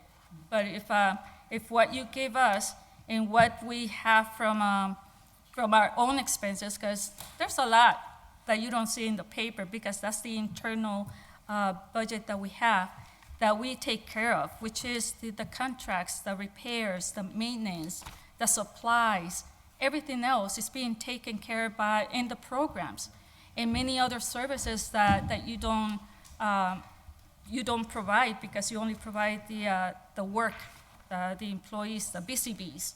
That's who you pay for. Without them, there's no services that we can do, no matter how good of the library and how well equipped it is. If we don't have the BCBs, the work doesn't get done. And if we don't have monies for the books, if we don't have money for programs, so those are the things that I'm not asking for here, other than 15 out of the $100,000, only 15,000. And then the BCBs, without them, we can't run the library. I'll look more into it. I certainly don't want to be in a position where we lose our state aid for sure. So I'll confirm the certifications, because then that Holyoke resident cannot go to Chicopee, South Hadley, Springfield, or any other library and borrow books. That would be. So I'll confirm, and if it's true, we'll figure something out. So I'll put a placeholder on that one for now. And now, in regards to the financial manager, yes, he was only paid for a couple of hours, but those are the hours that he clocked in. He did, because the city provided us with laptops that we were able to work from home. He was doing the work from home, which he never provided us with documentation of the hours that he spent. So he was not paid for those hours. The job still was completed, but he didn't get paid. So that's why in the budget, he was only paid for the time that he came into the building and clocked in and out. So those are the ones that are reflected. But that position until June 30th, because I heard that he got the letter saying that the position was defunded and therefore he was not employed anymore. So he is still with us until June 30th. After that, come July 1st, I don't have a financial manager. I can do probably the orders and use Munis to do the requisitions for things that need to be paid, but I cannot cut checks and sign them. I need the financial manager to do the cut, keep the books in place, and then when it's time to do the auditing, that is the person that talks to the auditor, presents all the documentation needed for the auditing to happen, and then also have the files for IRS to be submitted.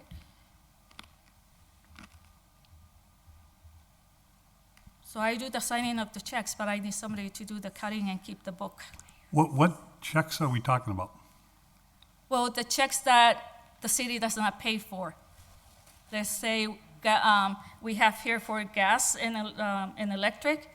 We pay the library. We pay for water, sewer. We pay for the rest of the $100,000 for books. We pay for maintenance and contracts. Those are private monies that we pay all that. Now, anything that has to do with the books and anything that has to do with the gas and electric, those I can do the requisition and it's paid with the monies from the city. But anything that is not paid with the city monies has to be paid with our money, which is why we need the financials, so they can also keep those books straight for our auditors. It's one of the essential positions for running a business.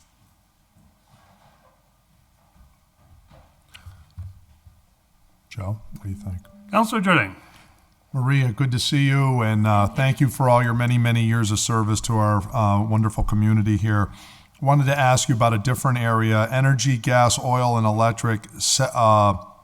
Pretty big jump. I know things are up in this world with energy, but I did see 2 years ago, 66,000. Last year we budgeted 60. Now you're in the budget for 80. Last year we got 60, and from those 60, I had to move 30 to pay the staff. Hours were cut or the rates were, so I had to do some transfer. I used money from the books and from the gas and electric to supplement the personnel so I could keep the 19 people that I had. And I still have. It's been 19 people for the longest time. Okay. So you're saying that you actually spent 90,000 on energy, or you transferred out 30,000? Well, this past year, I had to transfer from the 60 that was given to me. I had to transfer 30. So you only had 30 left? No. Well, that 30 was gone within the first 2 or 3 months. So by June, by September, October, the 30,000 was used. Then we've been paying, the library's been using our own money, just like we do every year, because what we are budget for gas and electric is never enough. It's like you said, everything's going up. And the other thing is depending on the weather, if it's too cold, if it's too warm, then the energy kicks in with the HVAC. So that keeps on going up and down. But I have never come back to say, oh, I'm running low on gas and electric, I need more money. If I am low, then we supplement whatever. We use what you give us, and then the rest of the year, we pay for the outside lights of the library park. That's not a city paid, but we do that. Mm-hmm. We pay everything within the building that is electrical and gas for the heating, the cooling. However, we budgeted 60,000. Yes. Okay. And you said after we budgeted 60, 30 was taken out to give to salaries? Yes, I did a transfer and it was okay. And it was So that means you only had 30 left. 60 minus 30 equals 30, right? The 30 from the gas is already used. I am paying, the library is paying for the gas and electric. The 30,000 that I move is what the employees are being paid. So wherever they were being put, that's where that 30,000 is. Oh, so you used the 60 for gas and electric, and then you took 30 out of the salary lines to go pay the electric bill? No. Gas and electric was 60. Yeah. I took. How much was the total bill for gas and electric? We pay over 80,000 a year. Okay. Okay. Because I wonder why that's not reflected here in those costs. Because, again, you only see what the city gives us and what we expend in gas and electric. You do not see the rest of the year what the library is paying for gas and electric. Oh, well, we see the transfers. You see the transfers. Yeah, I can get the transfer report. Okay. So you're saying the actual true cost is closer to 80. Well, yeah, I was here back September. Okay. To do the transfer. Okay. Well, theoretically then, okay, I'll leave it at that. I got the answer. Thank you very much, Maria. Appreciate it. And the numbers for energy, that 79, so I got the projected numbers from gas and electric for all the departments. Okay. So that 79,000 is their estimate. Was their estimate for the year. Yeah. Excellent. Thank you, Mayor. Any further discussion? Seeing none, Maria, we thank you and wish you the best. I thank you, and I already submitted the information that Steve needed for the proclamation. So. Yeah. Do you want me to submit this as an order, the report of the grant, or? No, I think that this was something that. Communication. Communication. The committee that accepting the grant, I think it was partly who requested. it's a communication, right? Yeah. Okay. We already, the city accepted the grant though already. This is the report. Oh, and this is the report from it. A communication to us would be nice. Yes, thank you, so we can see that. Thank you. Thank you. Oh, thank you so much. I do not. Yeah, my library card. Yeah, my older current than this card one. says the 75th anniversary of the city. No. 50th anniversary? I love it. Yeah. Beautiful. Thanks. We will take the communication, and Jeff will get it on the agenda, and we'll formally accept it. But we appreciate it because it was Councilor Bartley's order, and we all agreed that we just like to hear how grants are used. Maybe someday you can tell us how the library state grant is used. And I know when we built the new library and renovated the building, well, it was a great project. I know a lot of money was raised through the Friends of the Library. I know they always have been very generous and incredible supporters of the library. But we've got to get to that point where we don't have two libraries. We have one. Exactly, we only have one. Yeah. So just visit me or bring me back here and I will tell you about the estimate.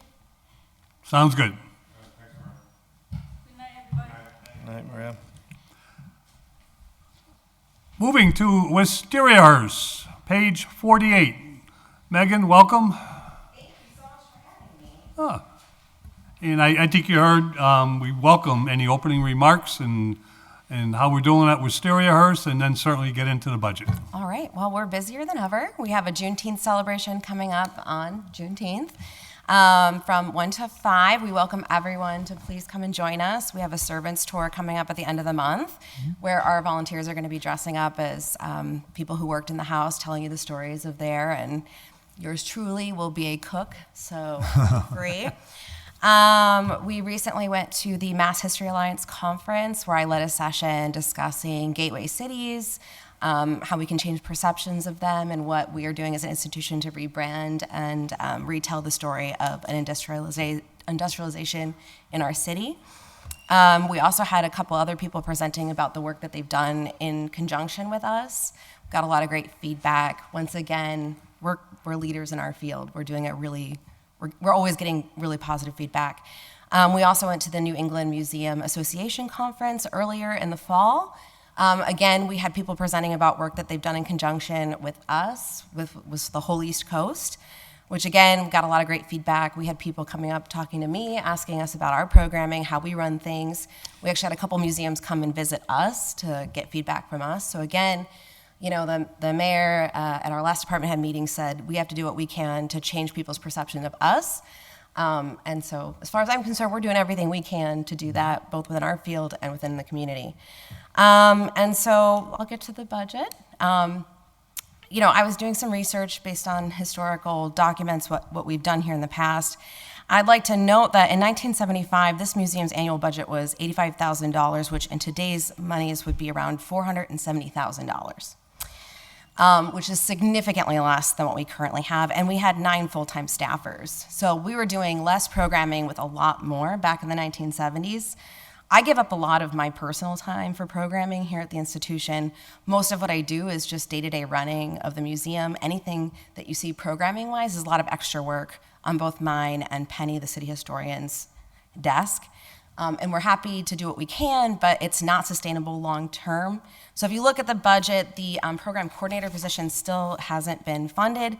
We hope that eventually we'll get that back. I know you guys can't add anything to the budget, but it would be really wonderful that if that ever comes up, that would be approved.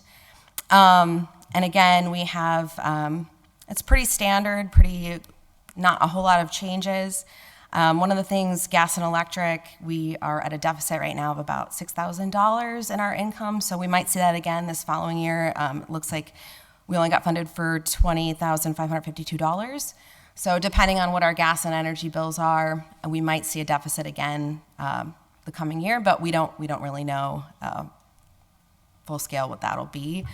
But again, we'll go with the roll here. But I welcome any questions. Thank you.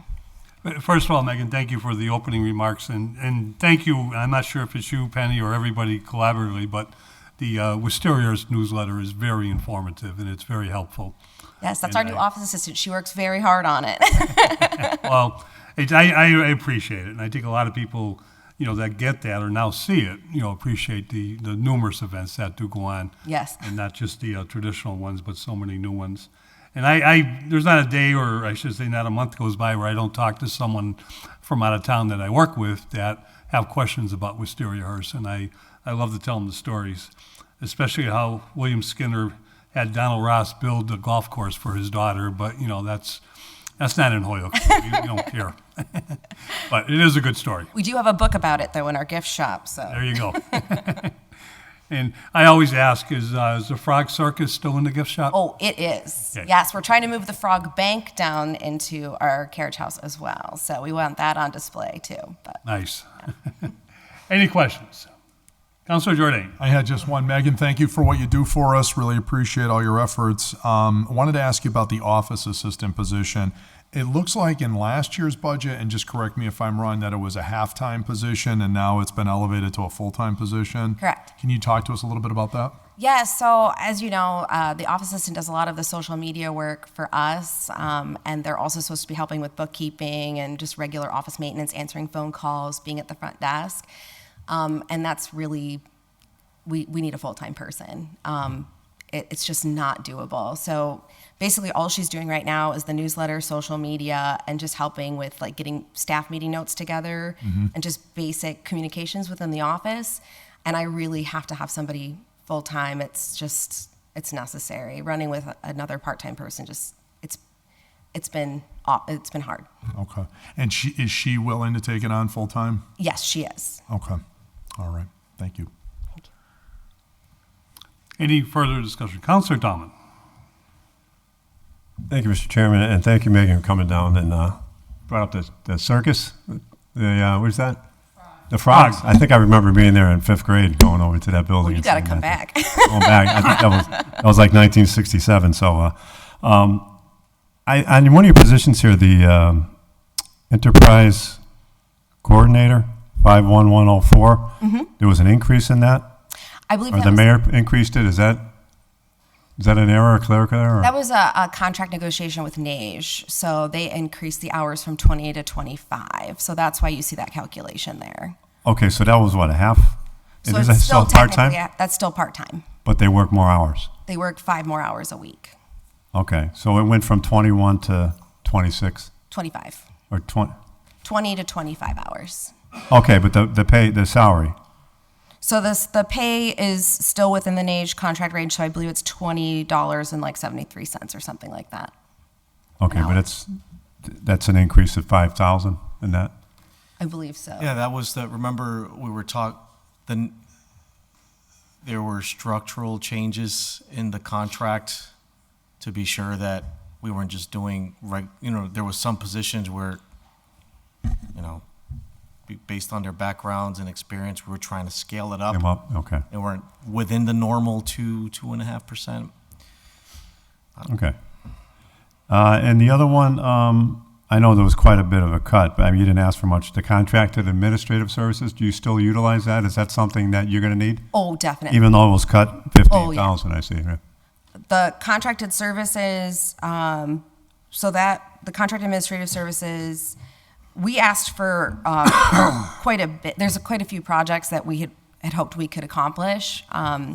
So we asked for what we needed. I'm just going to have to try to hopefully maybe find some grants to get done. There's some, we use some of that we use a lot of that for programming. Right. And so now I have to just keep working to try to find grants because we don't have a programming budget. And so I was hoping with some contracted services, I could do that to help pay some scholars, help pay for some, production for, exhibits and things like that. But with that cut, I won't be able to do that. I'll hopefully be able to go after some grants and maybe supplement it. But at least with the 5, I can still Get something. get something. Okay. And your hours, are they pretty much set? Or can they fluctuate in the weekends, your hours, open hours? I've been told that we can flex our hours and we're supposed to work 35, but there's not enough. Just to get the bare minimum done, that's like 35 hours. So that's why having a full-time office assistant would be really helpful. That could help me get some of like the munis work done, the invoices done. So I could have some time to do some programming and maybe flex the weekend and evening times that I have to be there. So that's why it'd be really wonderful to have a full-time office assistant. Okay. Thank you. Councilor Givner. Thank you. I just wanted to ask about that figure you mentioned, that there were 9 staff members that used to do less programming. What's the comparison now to with your 4 staff members, or 3.5? So they would do probably like 4 art exhibits a year, and then they would basically have the house open for people to walk around 5 days a week. And so now what we do instead is we do like 2 docented tours, 1 to 2 docented tours a month, depending on weather, or, you know, we don't have AC, so sometimes we have to cancel depending on if it's too hot. So we do docented tours on the weekends. We do, you know, 1 or 2, we do a lot of programs that are like one-off. So with schools, we usually collaborate and have people visiting the archives like twice a week.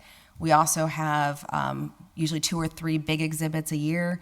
We now have the Wisty Wednesdays, which is twice a month, June through September, which is evening times. We have the Holiday Open House, which is the first weekend in December. We have the Indigenous Heritage Celebration now on our calendar. We're doing Juneteenth now, which is hopefully going to be an annual event.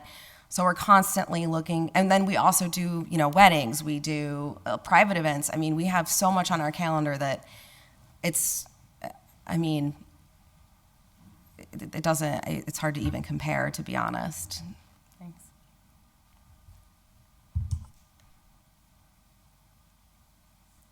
Any other discussion? Seeing none, Megan, we thank you and thank you good so luck. much. Yep. Thanks, Megan. Moving along, Parks and Rec. We're on page 46. Tom Reynolds has joined us by Zoom. Tom, welcome. Thank you for having me. I think you've been listening. You want to do some opening remarks? Please feel free to, and then we'll get into the budget. Yeah, no, just we're rocking and rolling. It's just crazy. I've been here as of this week. Would be my first year as Parks and Rec director. Learning a lot as we go. Still every day, something new that I don't know we're responsible for or we deal with, and you know, we're just trying to keep the ball rolling here. We got the pool and splash pads kind of opening up very soon as we approach the summer ball season for, you know, youth leagues are kind of winding down. The Valley Blue Sox just started last week, so we're excited. We got some stuff moving around. Programming we're trying to kind of pick up a little bit on, and you know, we're just having fun. Thank you. Tom, on temporary seasonal help, is that include the lifeguards for the pool? It does, and the lifeguards and the staffing of the pool pretty much wipes out a little bit, a little over half of what we have. With the lifeguards, you know, it's that tricky situation of trying to get, you obviously the news pieces and stuff with the shortage of lifeguards the past year or two, actually since COVID, you know, we're trying to make sure we're competitive pay across the board in all communities to see if we can get, you know, not really lower, but we really want to get those guards here so we have, you know, appropriate staff, we can keep the pool open, and we have quality staff at the same time too, so. Thank you. Is there any discussion?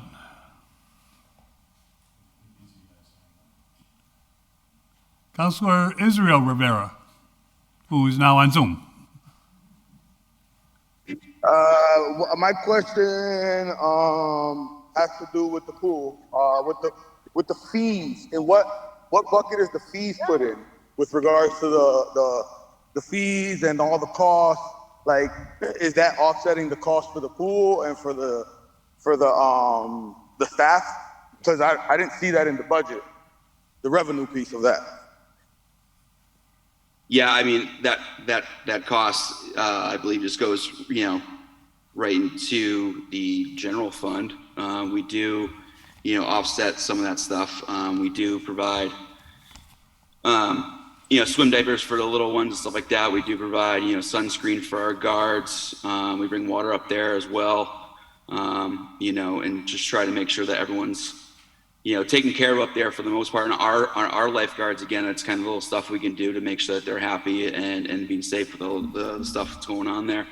The fees, I mean, it's, the $5 fee for the summer. So we changed the family fee to $20 with, however many people are in the family. We're really, trying to make sure and be accommodating to everybody, but, trying to keep everything kind of going there and kind of give that little accountability there in the most part with that that little slight fee that we have there. Going across, we researched. Do we know how much we collected for like the last 2 years, I guess, since the fee started? Councilor Rivera, I don't have that information right in front of me right at this moment, but I'm more than happy to share it with you when I get to my office and get that together for you. Yeah, all right, thanks. I was just trying to get a framework with regards to how much goes back into funding some of these things. And then the last question, I don't have it in front of me, but I think the line item with regards to field maintenance, and I don't think that's you, that might be parks, and that's what I'm trying to understand, because your budget is mostly recreation. But if it is parks, that means that's DPW. Is that you or is that DPW? The park side is DPW. Okay, then forget it. The question's for DPW. Thank you, Tom. You're welcome. Thank you. Tom, does your department still manage a revolving fund for Roberts Field and when it's rented out privately? Yes. Can you just tell us a bit about how that's going? Well, it's been a little quiet, obviously, as you guys know. The turf's been redone, so our spring time influx has been actually completely quiet as we go. We're hoping for that to be in the fall. So, we do get a good amount of rentals there on some weekends in the fall and more in the spring. That helps, provide the concession stand and stuff like that when we staff it for the high school football and other events to go on there. So. Thank you. Any further discussion? Joe, I had a quick question. Councilor Jordan. Hey, Tom. Take over. Appreciate everything you're doing, and by the way, you're super responsive. I really appreciate that, by the way, when I've sent a bunch of things your way over the last year. I appreciate it. Head administrative clerk, I wanted to ask you about. That position traditionally has been around $45,000, if I'm correct, but there was a transfer out of that line of about $13,000 in the mayor's supplemental. Was there a recent vacancy in that position, head administrative clerk? Yeah. So when I started, if we break it back, before I started last June, Maureen was in the office solo by herself, and then that previous January of 22, the administrative assistant there, Bev, unfortunately passed away. So there was a little leeway of time. We hired our new clerk, Nora, I think maybe I think it was just after Labor Day. So I was in the office at June, and so from January to September, I believe that was vacant. So did the new person come in at the same pay as the last person? Or are they starting off on like step 1 or 2 and then, because that was a seasoned, experienced person that we had there who had been there for quite a while at the $45,000. Now the question is the new, I see it's still budgeted at the full amount. Is there a savings opportunity there? Or is this person making the same pay as the last person? This person's making the same pay as the last person. And obviously there's that discrepancy of how long Bev was here for and what she did, and then obviously our new clerk here, she's with that position. I don't want to say we've changed the role of that position, but that clerk position has taken on a few more responsibilities that helps us, Maureen and myself, kind of tackle on a little bit more across the board with more functions and events, and obviously the invoices and the schedules, so we can kind of give a little bit there, so we can worry more about programming and other details that we can try to get things going off the ground here from from previous years. So Okay. All right. Thank you, Tom. you're welcome. Thank you. Anyone further for Park and Rec? Seeing none, thank you, Tom.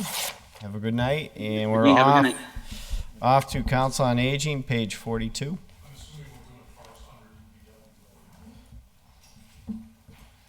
DPW, I think, is on the next, so that'd be tomorrow. True, but I'm saying the parks budget is going to be under DPW, not Yeah. Tom. Right, Correct? correct. Okay, thank you. Just I wanted. thought you were asking if they're on. I just don't want them to leave and then, hey, I got a parks question. No. Yeah, okay, just checking. So, Council on Aging. Up. Online. What page, Tom? 42. Thank you. Turn over to Neve. Good evening, how are you? Good. How are you? Doing well. We're just going to turn over to you if there's anything you want to add or offer up, and then we'll go around the room for counselors to see if they have questions. Do you want to add anything, Neve, or can you hear me, or did I lose you? I'm sorry. My connection went unstable. Okay. Well, how about any questions, seeing how there's a slight connection issue for Council on Aging? Let's see here. I mean. Oh, and we lost her. And that ends the question round. It's a good way to get out of the tough questions. I think she's back. And the mayor on mute.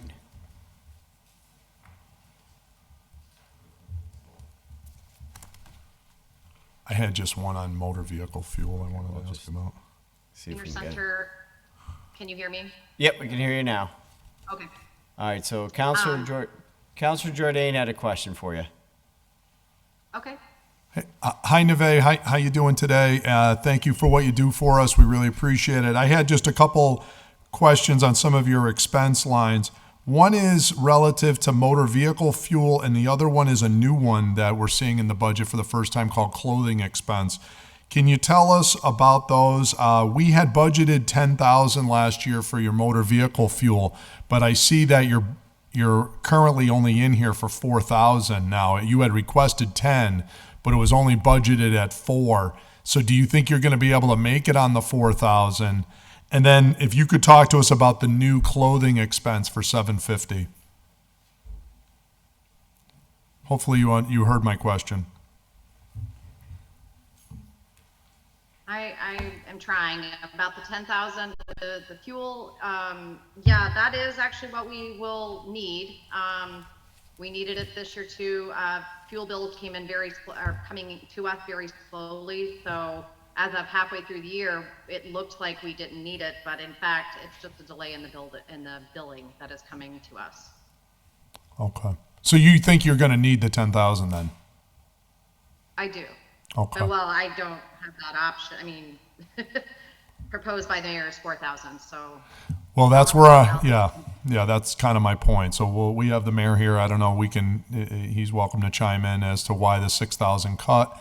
And then the other one is, could you tell us a little bit about the new clothing allowance or clothing expense for $750? What's that, Neve? Yeah, that is by contract, the UFCW contract that most of the employees they're with that union, and that was something that was negotiated this time in the contract. Is that for like uniforms and things, or? Yes. Okay. It's not uniforms per se, but it's for outdoor gear for drivers, right? They have to be out in the rain, the snow, everything else. So it's a small allowance to help cover some of those extra expenses. Same thing with kitchen staff, shoes. If you've worked in a kitchen, you know that the conditions wear through the bottoms of your shoes really quickly. So it's just to help offset some of that. Okay, very good. Mayor, do you want to give us your thoughts on the 6,000 cut on gas? So fuel has been interesting to try to track. When the current fiscal year, that we came in, that we're operating in currently, the fuel dollar amount locked in was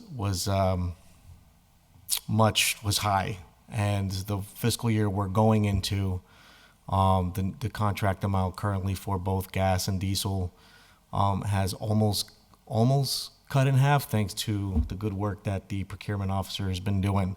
4,000 might be, it could be on the money, I could be off.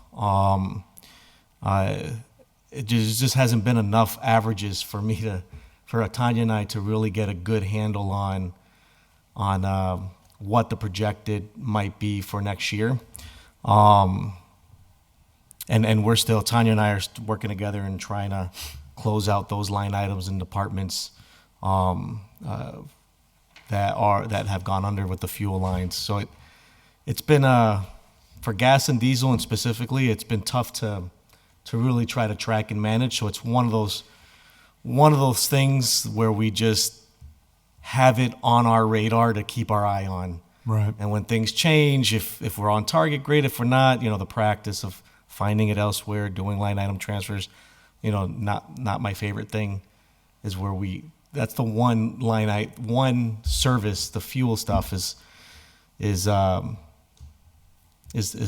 that we're, just keeping track on and trying to really track. So the hope is that we get close to this number, but reality is you may have to supplement this. Probably. Okay. Or transfer it later, or whatever the case, as time passes. Okay. Thank you. Anyone further? Anyone online? Not seeing anyone. All right, thank you, Neve. Thank you. Thank you. Next is the solicitor, page 9. And Lisa's on. Good evening, Lisa. Hello, good evening. 12-11. That's a good gain. That's a good score. It's exciting. But I'll turn it over to you if there's anything you want to add with regards to the budget or anything that might have been missed or what have you, and then we'll turn over to questions. Okay, I don't know that there's really much to say about the budget. It's pretty straightforward. I would just say, as I think you all know, the office is fully staffed now. We have 3 full-time attorneys. We have 2 part-time. We have a full-time paralegal.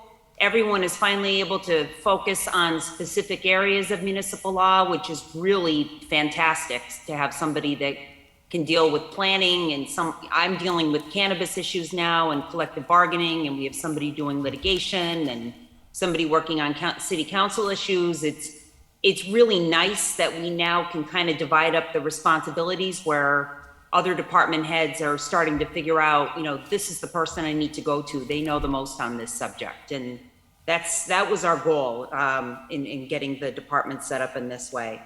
Outside counsel is lower than it's ever been. We had $150,000 in the account last year, and although most of it's gone, the reason most of it is gone is because I've given it away when other departments have needed it. We definitely haven't spent close to 100,000. I feel like what we're spending is really controlled right now, and it's for needs that we have and we need. Litigation is being handled in-house, so that's a huge savings. So I think things are going really well. It's going exactly the way I had hoped. Thank you. Questions? Councilor Jordan? Hi, Lisa. Hi, Kevin. Hi, question. The litigation line, what typically falls under that line for expenses? So it could be filing fees, it could be arbitration, because if we take a matter or a union asks for a matter to be arbitrated, we have to pay half the fee for that. Okay. It could be, we've used it recently for investigative work, which we've never had to do before because it would be rolled into an outside counsel bill, and now that we're doing it inside, we do use some of that money for investigation. It could be for filing fees. I mean, we've had to pay filing fees, and we do have a line item for recording fees, but that's generally like registry of deed related. So that's about the amount. I mean, we got cut by 1,000. I think we can probably still work with that with 9,000. Okay, great, thank you. Wanted to ask you on the special counsel line, what do you think if we were to budget a reasonable amount? And I know you said you didn't even end up using the 150, and we're starting you here, it looks like, with 75. If you had to put your finger on a number, what do you think it might end up being for the coming fiscal year, and how much do you think you're going to close out this year for special counsel? So we have one lawyer that does all of our collective bargaining with us, and he doesn't just do the collective bargaining. He, does arbitrations. He recently did a civil service case for us. Does a lot of the memorandums of agreement. I mean, we use him, myself and personnel. Like, I would say we talk to him just about every day. Julio keeps him very busy. That's Russ, right? That's Russ. Yeah. Okay. So thank you. his retainer is $4,000 a month, and that's just for everything. So, that'll be 48,000 is going to eat up, right, half of that $75,000 figure. We have one outside counsel right now, Morrison Mahoney, on a matter that is starting to wind down. So I'm hoping to see that come to an end in this fiscal year. And the only other money that I see us spending is with KP Law, which specializes in municipal law, and it's always very nice. They always have somebody that can help us. I mean, I'm probably working with 5 different attorneys there because they have their practice set up the same way. Somebody is a specialist in cannabis, and somebody else is a specialist in collective bargaining, and so Right. they all do their own, they have their own niche at that firm. So it's always nice to have them on retainer to be able to bounce something off them when, we're not sure about the answer to something. So I see them as, the other, eating up some of the money. I think 100 is actually not a bad outside number. I mean, do I hope we go under it? I'm always looking to go under it, but I think 100 is fair given, who we have on retainer and, what our needs are. Okay. So obviously we're starting you with 75, but maybe you'll need a little bit more as the year goes on then. I think just a little bit more. I don't anticipate a lot more. Okay, that sounds good.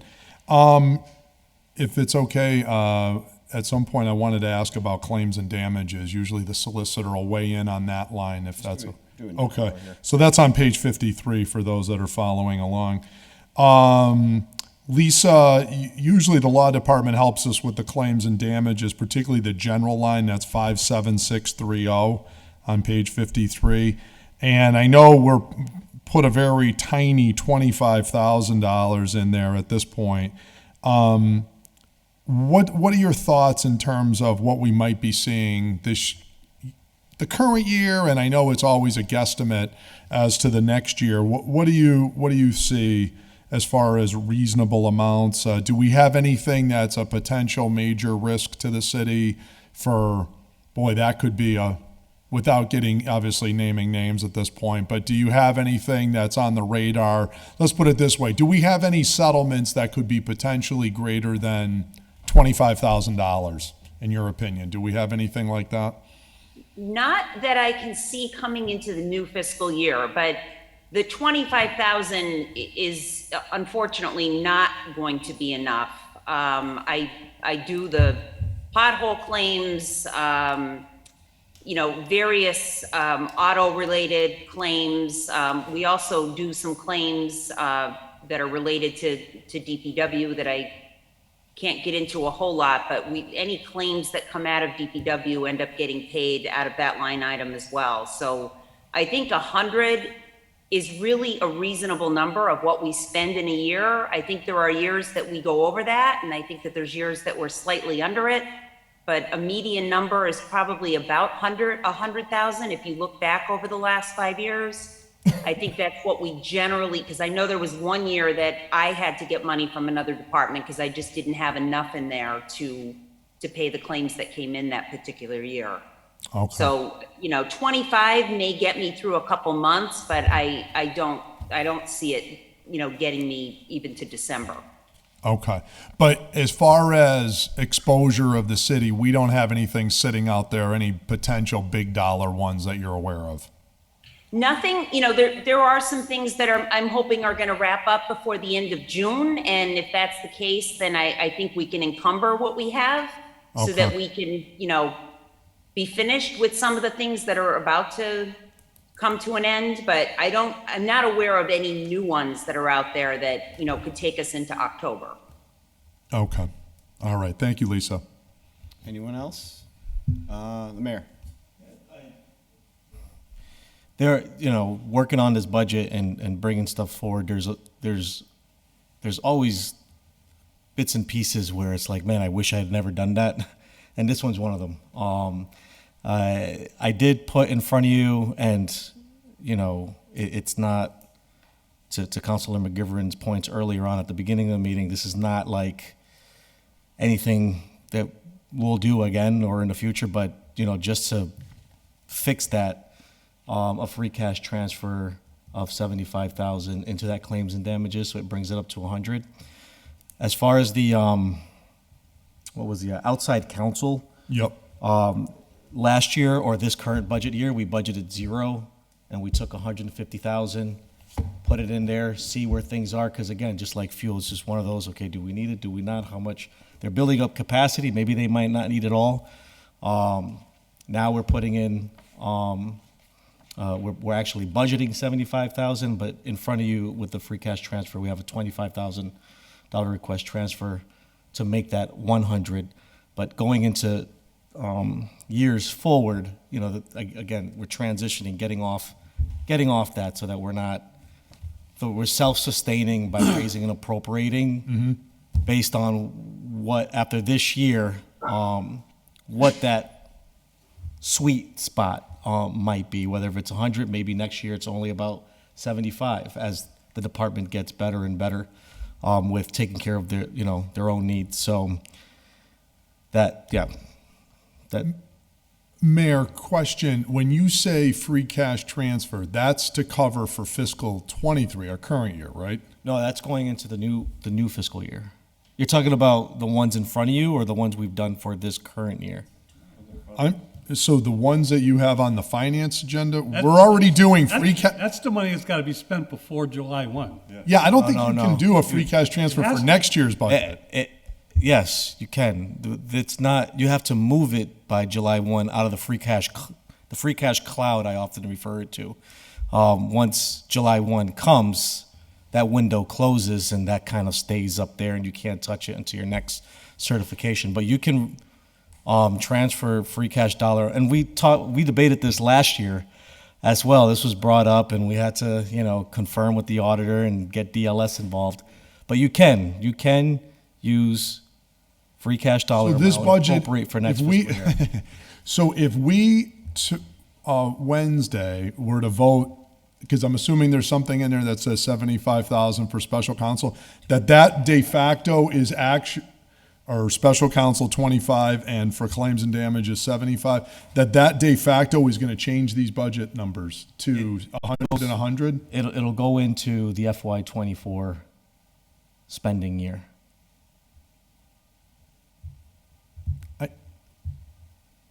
And Tanya's on. She can any moment now. I've never heard of that. Not unless we debated this very issue last year.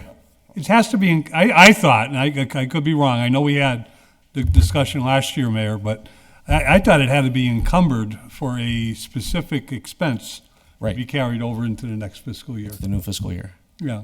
Right. So it's an expense from this year or coming at the end of this year, but usually any surplus come July 1 becomes free cash again for next year and has to be recertified if it's not used by the department. Do you want me to speak right now? Yeah, that'd be helpful. So you can appropriate free cash into the next fiscal year. I did not think you could do that either, but you can do it as long as it's done by June 30th of the previous fiscal year, and then it's held over as an appropriation for the next fiscal year. You can only do it 1 year, just like you just said, Counselor McGivern. You can't do it 2 years in advance, but you can do it 1 year in advance. But what I think is weird about that is that's really us changing the numbers on this budget then, because what we're really doing is it's not 75 and 25, it's actually 100 and 100, so that we're actually changing the numbers on these page because you're already prepaying those two amounts in addition to these amounts. So why it's would... It's held on the balance sheet, right? So it's going to change the appropriated figure, but it's not going to be added into your tax recap dollars because it's a different funding source. It's an alternative funding source. So yes, you are right about that, but it's not going to have an impact on your tax rate. How come we don't just put it in the budget as 100 and 100 and we're doing it this way? Again, this is the one where I did this strategy thinking I was onto something, and I wish I could go back and do it again. Okay. But again, you were just trying to do something a little different. Trying to be creative as possible. And remind you, we didn't, Tanya and I were struggling getting updated revenue numbers. I was driving a car blindfolded, trying to understand what my target number was as we got closer and closer to our state of the city.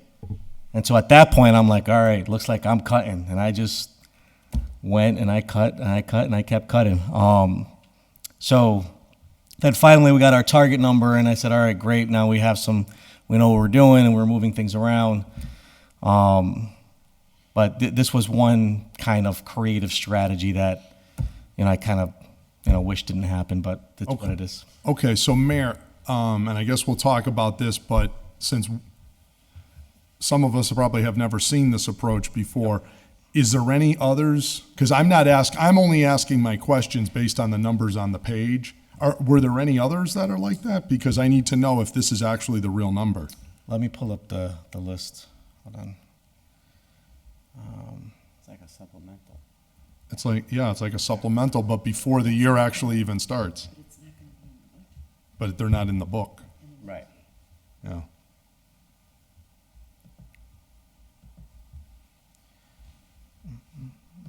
Sorry, I'm just pulling up the list of. Yeah. Maybe you could just email those to us or something. I don't want to take up too much time here, but I'll just want to add it as an extra page to my budget to know that it's this plus if we end up approving anything Wednesday, or Wednesday, then it's going to be those plus. Okay. I thought I was confused when we were talking about the library, and I understand the Phantom Library budget. Now I'm...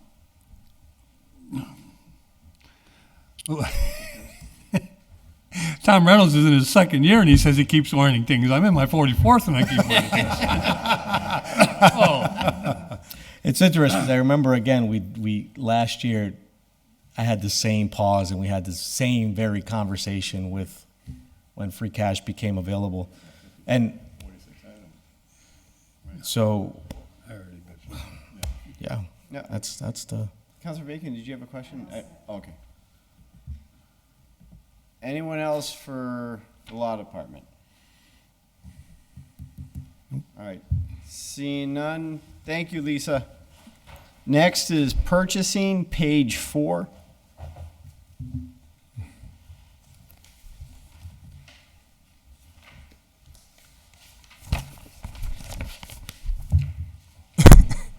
Good evening. You're on mute. Got it, sorry. we'll turn it over to you if there's anything to add or any comments about your side of the budget, and then we'll turn it over for questioning. Sure. I'm just going to talk about why maybe this budget looks a little different than procurement's budget in the past. I've been working with the mayor and Tanya to centralize some of our payments, such as like Easy Pass and Verizon Wireless. How it's worked in the past is sorry about that. How it's worked in the past is each department puts in open purchase orders that we pay these bills against, and it's a hard process. People, we're not paying bills timely. I mean, Easy Pass, we are exempt from fees being a municipality. However, if we don't pay our Easy Pass and we don't add those plates to our account and we get pay by plate, we're not exempt for those. We're like anybody else who has a pay by plate. And we had incurred over $1,500 in fines that fees from Easy Pass. So I worked with Easy Pass. We got that all the fees gone away, and now I told them that we're on a better system to make sure that we're timely in our bills. So those are a few changes as to why those lines may look a little bit different. We're centralizing Verizon, and we're centralizing Easy Pass. And also we're upgrading, we're moving on with a new copier company that's going to be a little bit of savings. However, we're trying to upgrade so we can get rid of all the landlines with Verizon, and that should be a little bit of a savings too. So we're just really trying to, be on budget and save where we can. Thank you. Any questions? Councilor Jordan. Yeah. Hi, Jamie. Thank you. We appreciate your help. And I want to understand the centralizing a little bit more. And I'm assuming you're doing this for telephone as well? Yes, well, we're hoping to phase out actually hard landlines. With the upgraded copiers, we're looking to cloud fax, and it's like a $10 a month service, whereas currently we pay about $3,000 a year in landlines. So that would be somewhere that we can shave off there. Okay. Can you send us a proposal or a breakdown that shows how you moved everything from all the various departments' expenses for these and put it on one sheet of paper so we can see how it tallies up to either not more expense, perhaps a savings that tallies out to the 45,000 and the 100,000 for the telephone that's in the budget. It says, okay, we took 4,000 from police and 5,000 from fire, and we moved all these things under here. So theoretically, we should be seeing a savings that totals out. Does that make sense? Yeah, absolutely. And just to Okay. be clear, telephone is the whole city's wireless needs as well as our office phones, our Crocker Communication. And we saw a huge increase in Crocker Communications as we did fuel, as we did trash and recycling, and these commodities.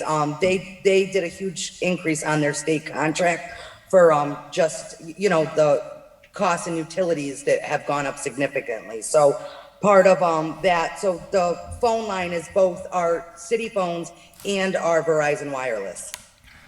Do you have someone in your office that reviews periodically or regularly the cell phone? Like how many cell phones we have out there, and do we really need that many? That there's a need analysis, and number two, that there's a cost analysis to just check to make sure, you don't get somebody with a $250 a month cell phone bill or something, that these things are reasonability tested.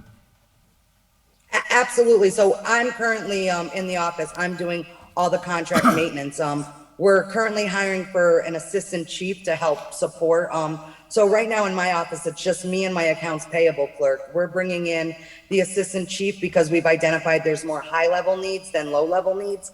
So the assistant chief will come in and help me with some of the bids so I can continue to help with a lot of this contract management. I've worked with Carl in the DPW on his trash contract. I'm working with the chief of police, the fire department, going over service agreements and contracts and just really nailing down where we can get out of some of these that don't make sense for us, and if we need to stay in them, what are we using? So I'm kind of the contracts manager person right now, and we're hiring an assistant chief to help support some of the bidding needs so I can continue this, because the mayor, Tanya, and I were just finding, you know, a ton of savings from bad past practices, not any of this administration or these people, but just, you know, we're trying to clean up other people's messes. Taking it one layer down, though, do you get an inventory of, from the department head, you know, we've got 50 cell phones out.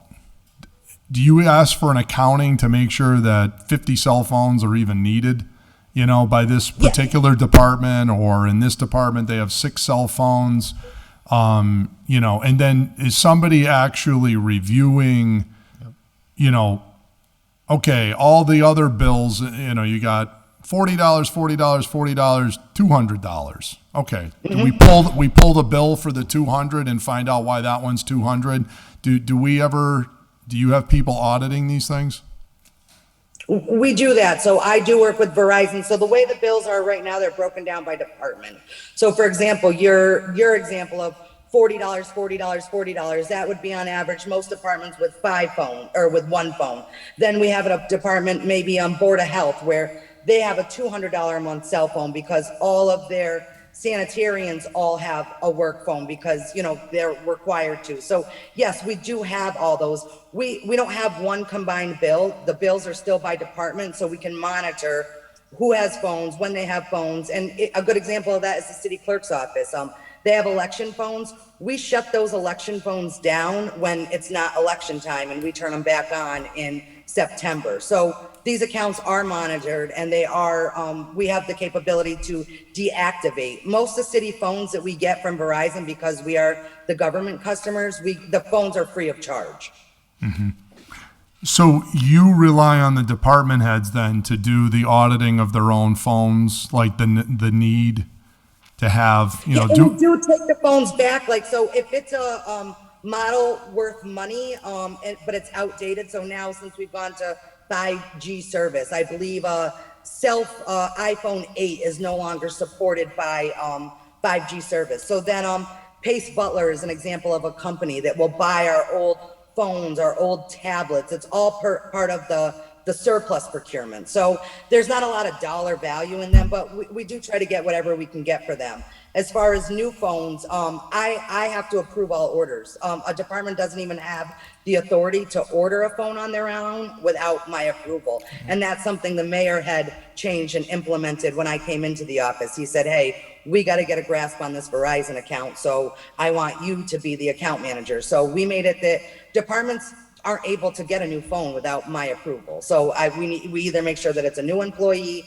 We first see if we can give them a phone. If we have a phone in stock from, you know, an employee that left, we would give them that phone before we even got a new one, regardless if it's free or not. We're just trying to not be wasteful. So that was something the mayor actually implemented right when I came into office as assistant chief. We started looking at the Verizon bill. So just before she jumped on, right, we, you know, I had gotten the spreadsheet with all their phones.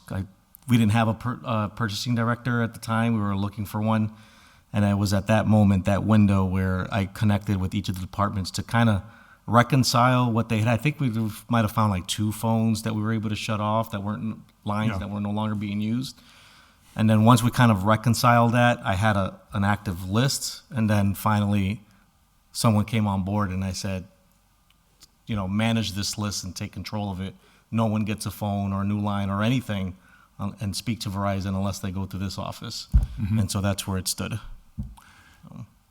I won't get into this at all, but I am curious, and obviously other cities have struggled with this. We struggled with this years ago, which had a very similar situation to what some other city is talking about in the newspaper recently, where the whole thing went to the exit interview process. Like if a person leaves, they turn in their laptop, they turn in their cell phone, they turn in this, their benefits are this, and their benefits are shut off here. And, you know, the whole question became like the decommissioning process.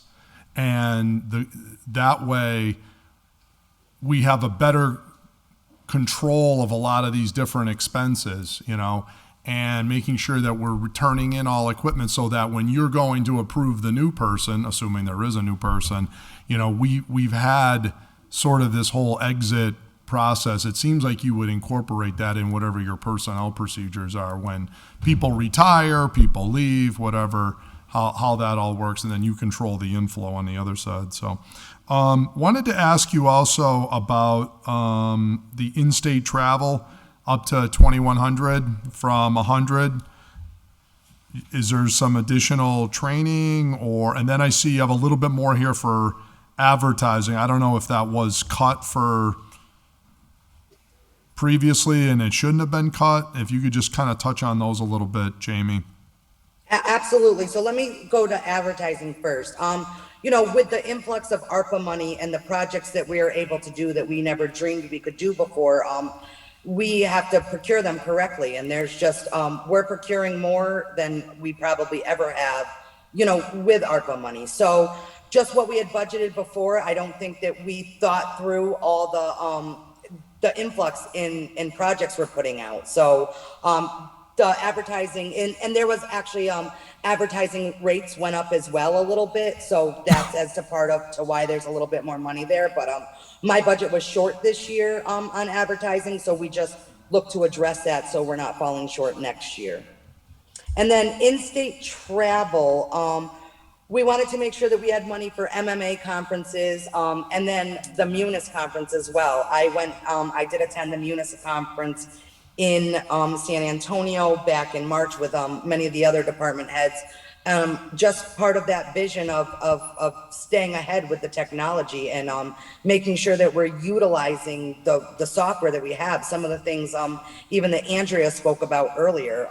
With this Munis upgrade, I think you guys are going to be impressed with some of the things we can do and the reports we can present, and just better business practices. So in my role in purchasing, it's pretty important that I attend those things and try to stay on top of the technology that we're moving towards. The Munis conference, I think, was covered by ARPA, though, Jamie. So I'm at in-state travel. I'm looking at. But that's MMA, and that's something I brought in this year. MMA is what they call the largest municipal homecoming of Massachusetts. I actually put it in the council budget in the hopes that every member that wants to go out of this body can go as well. There's a lot of good opportunity to, like any other conference, right? Like a lot of best practices, you connect with colleagues, and you get an opportunity to build relationships with colleagues and so forth, and it was a huge morale booster. And that's why you see that number in every department going, well, not every department, those that there's actual need classes for, workshops for, which is primarily internal stuff, with the exception to economic development related things. There's a lot of good things around economic development. But that's why you see that increase in that particular line item, in-state and education and training. Well, no, education and training, just so I can touch on that, is we're hiring an assistant chief, and part of the requirement to be the assistant chief is that they too also get their MCPPO like myself. So it's about $2,500 for the MCPPO training. So other than that, that just leaves about $225 in education and training for, I'm not sure what the $225. That's the MMA fee, I think. The fee, okay. The education participation fee. I didn't ask him. And the in-state travel would be the accommodations because we can stay over. Accommodations, travel, all that stuff, yeah. Yep. Food. So. Anything further? Or I'm good, thank you. anyone else? Anyone online? Seeing none, thank you very much. Thank you, counselors. Last, we have emergency management and the fire department, 27 and 22. Have them come in.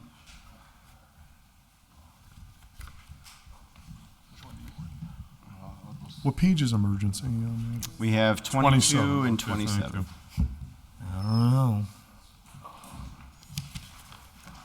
Good evening. So we'll turn it over to the chief, and then Open up to both of you, and then open up to questioning. All right. Evening. Good evening. Fire department's been doing fairly well. Our staffing's where we need it to be right now. We're projecting 6 retirements in next year. You'll see some of that reflected in some of the buyouts that you're going to see. We had to add for those 6. There could always be more, but those are 6 that we know of. We worked on our overtime budget. We took this time we took an 8-year hours average. So basically the average overtime over 8 years, and we used the median overtime salary to try to come up with a number that be reflected more accurately than, using like past dollar amounts, because there's been contractual raises and everything else. We'd like try to just come up with something a little more accurate for you guys. You're gonna see some stuff where we were upped in different utilities also, and I think that's happening throughout. We had requested a fairly high amount for fuel, and that's where we ended up this year. I think no one really anticipated the 3-time increase in fuel, where it ended up going up about like 2.5 times what it was going into the fiscal year. That put us at a shortfall. The mayor cut that down. He told me about the fact that they negotiated a much better rate. So hopefully right around that 40,000 is going to work for us. If not, we're going to have to figure it out.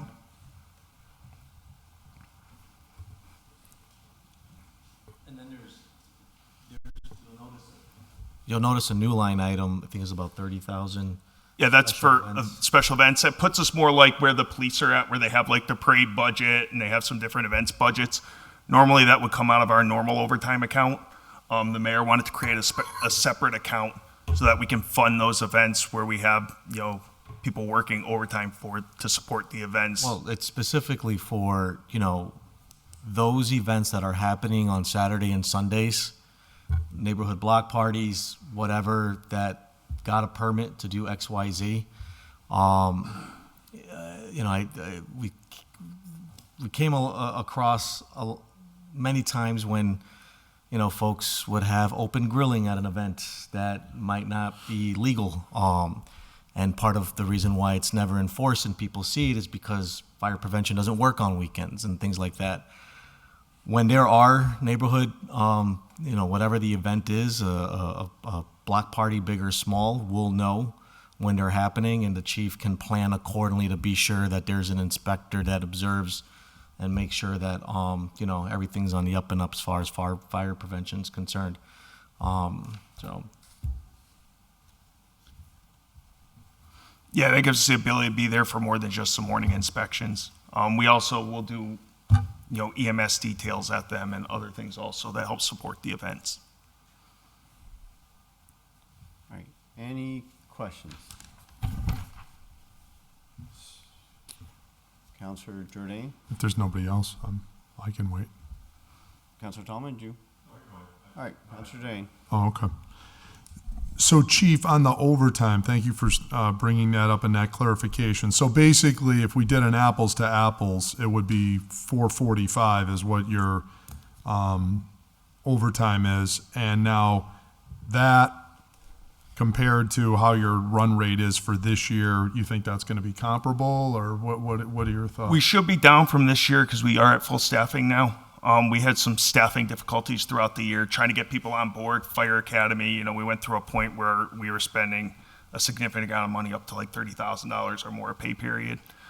So we've come down from that, and we're hoping to get that a little more under control as long as we can keep injuries and people from extended long-term, sick leave and stuff. We can keep that managed, which we've been doing very well with that lately, which is good. I did notice, I was going to give you a compliment on that. I appreciate that on the injured on duty. It does seem like we have less fire department requests than we used to have.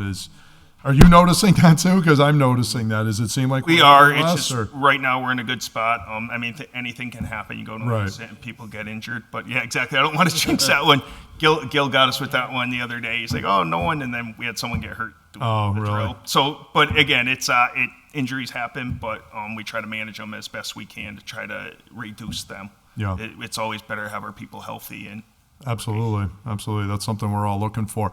And Mayor, I know you were talking about doing that workplace safety committee. Are we starting to get those going a little bit on that? I gotta bring Kelly into the conversation. Okay. Honestly, I've just been focused on. I won't put you on the trying to spot. get us a budget so that we're operating in July. But I know Kelly has been really focused and planning on that stuff. So Thank you. So you think, Chief, the 445 that should work? Especially having the 30,000 for the events. So that's going to be money that normally we would have spent out of our normal overtime Right, money. right. That now we're going to use the events for. So yeah, that should definitely help to offset it. Again, barring like unforeseen major incidents where we have to call a lot of people in, and unforeseen IODs where we have extensive IODs or personal sick leaves that go extended. like for example, like Paper City Food Festival in the fall is on a Saturday. Right. You know what I mean? There's a lot of food establishments on High Street. Like no one works, so it's St. Patrick's weekend, and they did this weekend. We were able to supplement using ARPA through the Flex Squad, and I know they were doing their job because I was getting all the calls and texts from the bar owners. But again, these were things that they just weren't around on weekends to enforce, and there was a gap in service there that we're trying to fill that void. Anything in terms of your expenses? Obviously, you mentioned about the utility bills being up. That's based on your current run rate. I'm assuming you. We increased it by about 10% from last year, and I'm thinking that's what they're heading towards with usually the increases.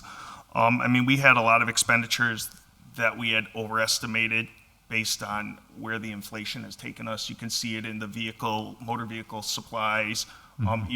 Things went up as high as 75% lately, which is, it's been rough with inflation, and when it spots that impact you all the time, and it's things you have to do. Counselor, the energy line item, the 125,771 was the projection from gas and electric, so I went with their number. Okay, excellent. Overall, your fire department budget looks pretty straightforward here. The question, obviously we'll be looking for you to keep it on, Absolutely. keep it to this, as much as you humanly possibly can. I have a Jeff question. Yeah, you want to switch over to that budget now? Wait. Or are we just doing fire Why department? don't we just stop right there? Why don't we go to Counselor? Oh, I'll stop there. Yep, Yeah. that's fine. We'll go to Jeff in a little bit. Yeah, thank you, Chief. On the, and I know you just stated you have 6 possible retirements. Now, that could change though, right? You could possibly have 8. Exactly, and We if don't that know, happened, so. we'd have a little more of a problem, but I surveyed the department, and this is what I got. That's pretty much the best I can do as far as trying to come up with. So that's within the next fiscal year from That's within next July fiscal year, yes, sir. okay. And on your the second page, the personnel equipment, was there a reason why you asked for 100,000? Yes, sir. We were trying to get some turnout gear. What ended up happening is we hadn't budgeted it, and I had talked to the mayor. We were seeing about basically a couple different ideas for getting into a cycle of replacing gear, as opposed to like right now what we do is we'll either try to get a grant and hope for it, or you'll have to capital outlay. I had told the mayor we needed some turnout gear for our new hires because it wasn't budgeted in the last budget. But also we're looking at coming up with maybe a different plan for cycling through the gear, like maybe doing like a 20% a year type thing. And, that just wasn't in the cards for this year. I think it's under ARPA right now. I was going to say, that's what I marked down, ARPA or grant money. Didn't we just do a thing where We you did. get another equipment recently with some grants money? Yes. Okay, so that's covered there, okay. And the fuel, that's just basically something, Mayor, you said that the contract, the motor vehicle fuel could be that lower next year? We got to watch like a hawk Yeah. and try to get right. Okay, and Chief, I don't know if it's in here or not, but as far as, the vehicles and the maintenance of them, is that still being sent out, or do we have somebody? We have a mechanic that works through the DPW. We tried to move him into the budget this year. It didn't work out, like to bring him into the fire department as an employee of the fire department. Right now, he works on loan from the DPW. That was a deal that had been worked out between Mike McManus and Chief Pond. But we are looking to try to get him into the fire department. That was the line for the assistant motor vehicle superintendent. So that might happen, hopefully. Even if not, like maybe it's something we can do if there's supplemental later into next year. Maybe we can look at it. I think it's going to be important for us to get them. If you look back in history, one of the things that ended up not working so well is when we eliminated the repair division. Right. We really went into some real disrepair during that time. And it wasn't the fault of anyone at the DPW. It's just they're very specialized vehicles. Of course. And I think it added to the DPW probably a burden that just personnel-wise they couldn't keep up with. You know what I mean? We were definitely struggling at that time. So we started doing this, I think, was it 2018? We hired the employee through the DPW to work as our EVT. But moving forward, we definitely still want to move them over to our budget. So, and you could get somebody more specialized? I mean, he knows the vehicles. Yeah, we have them now. Yeah, we don't want to lose them. Okay. That's definitely- And is some vehicles still getting sent out that have certain things to be done? Or not at that Not often? many, not much. We were sending out warranty things, and things were just too large to do in-house. There's certain things that we just don't have the equipment to do. The springs are one of them. They're massive, and it's not too bad of a deal at Ferrara to get them replaced. But it's just too much for one person. We had always had 2 mechanics when we had the other repair division, and that's why it's for the larger things, is they can work on different things. Right now we have one, and we're happy to have them, and we definitely don't want to lose them because it's definitely keeping our fleet in the best condition it can be right now. Right. We're starting to come out of warranty on some things. I think the 3 ladder trucks are still in, well, the 2 ladder trucks and the Quint are still in warranty, but all the engines came out, and I think those are starting to come out of warranty also. So it's definitely, it kind of reflected, we talked about it, it's going to increase our maintenance costs also because things that were once covered won't be. Won't be covered by that. But, we have some costs with IT. We had to buy some special software to be able to diagnose like come-ins and some of the other stuff. So that's, it increases IT costs, but it's worth it in the long run in savings and not having to send it out and have, $185 an hour labor rates. I think it makes up real quick. And with you say you'd be a full complement with those retirees as people coming on, you have people to replace those? We'll hire. What we're going to be trying to do is what we have done in the past was wait until we had a certain amount. What we're going to be doing, and I talked to the commission about it recently over the last couple hirings, is we want to replace people as they go. So we're okay with starting the process and hiring 1 or 2 at a time and running them through and getting them trained. It's easier to get them into the academy. I know it's a little more difficult running a class at the department, but I think it's going to be more beneficial to us. We also have an active list too that we're working on. Yeah, to get people in and working before the vacancies or at least before there's too many vacancies and it puts that huge overtime cost onto us. That's important to keeping the. You kind of look at that's where we were. We had, last year we took on like 15 firefighters in the course of a year. Well, we're shorthanded, and then on top of that, we had some IODs, and on top of that, then they still have to go to the Mass Fire Academy and all of that, so that they're trained. So we're also still. It's kind of for the 11 weeks they're at the academy. It's like we still haven't hired anyone, so we still feel that impact of that shortage. So we're going to try doing it a little differently and see if that makes a difference in the end with overtime. And the staffing has to be a certain level with the grant, and we had the SAFER grant for a while there. You have to keep Yeah, that grant ended up expiring though. Okay, so we're all set there because I know at that time you had to have the Yeah, the I bodies think we in. just closed out that grant last year. You'll eventually get the closeout report when it's all straightened out and everything. Okay, I appreciate it. Yeah, thank you. Counselor McGivern. Those are tough. We'll see. Thank you, Mr. President. See what we can do.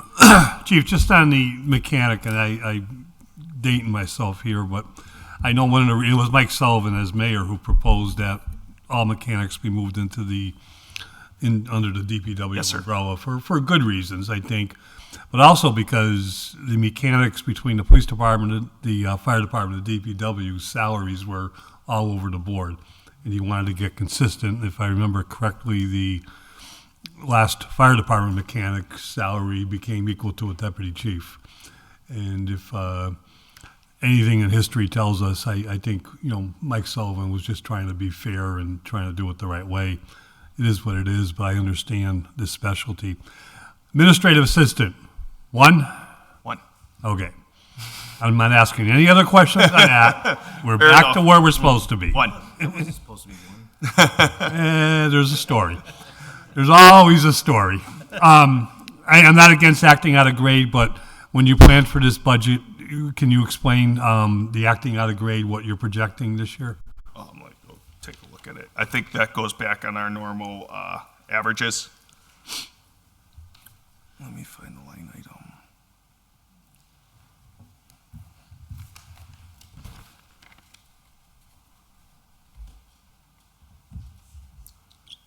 There we go.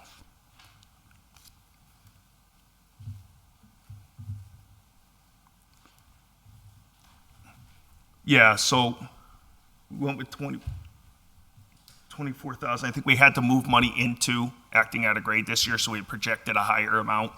But we went back to, looks like level funding from last year, just about a little bit of an increase. Acting at a grade happens if an officer is off on an apparatus and we don't have to hire overtime.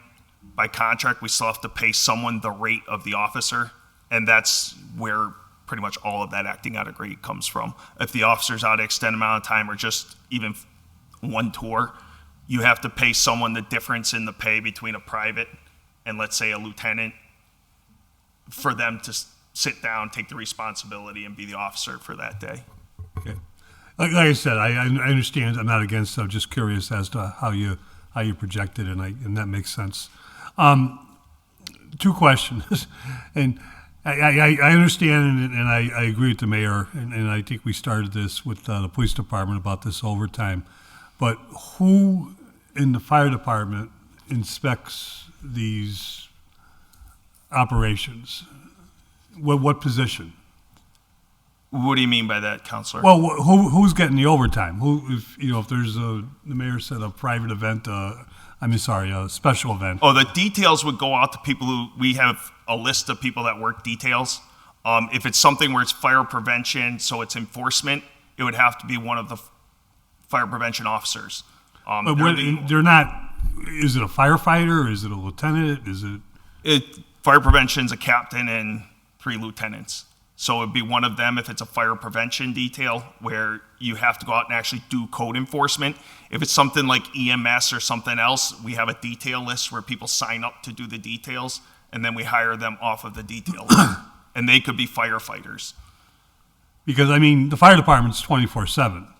So there should be someone on duty at all times that Yes, but duty. Code enforcement works for the prevention. So what happens is the marshal delegates his authority to the chief, and the chief delegates the authority for code enforcement to the Fire Prevention Bureau.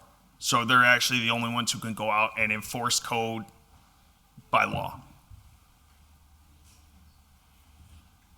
And their regular, normal hours are Monday through Friday. So they're business hours. They're not in the shift. Yeah, they're not on the rotation for the shifts. Exactly. Okay. And last question. I'm just curious on this one. Line item says injured on duty, that this body adopts a transfer every meeting we have. And I'm looking at the numbers. I know you can't project what injured on duty is going to be, but this current year,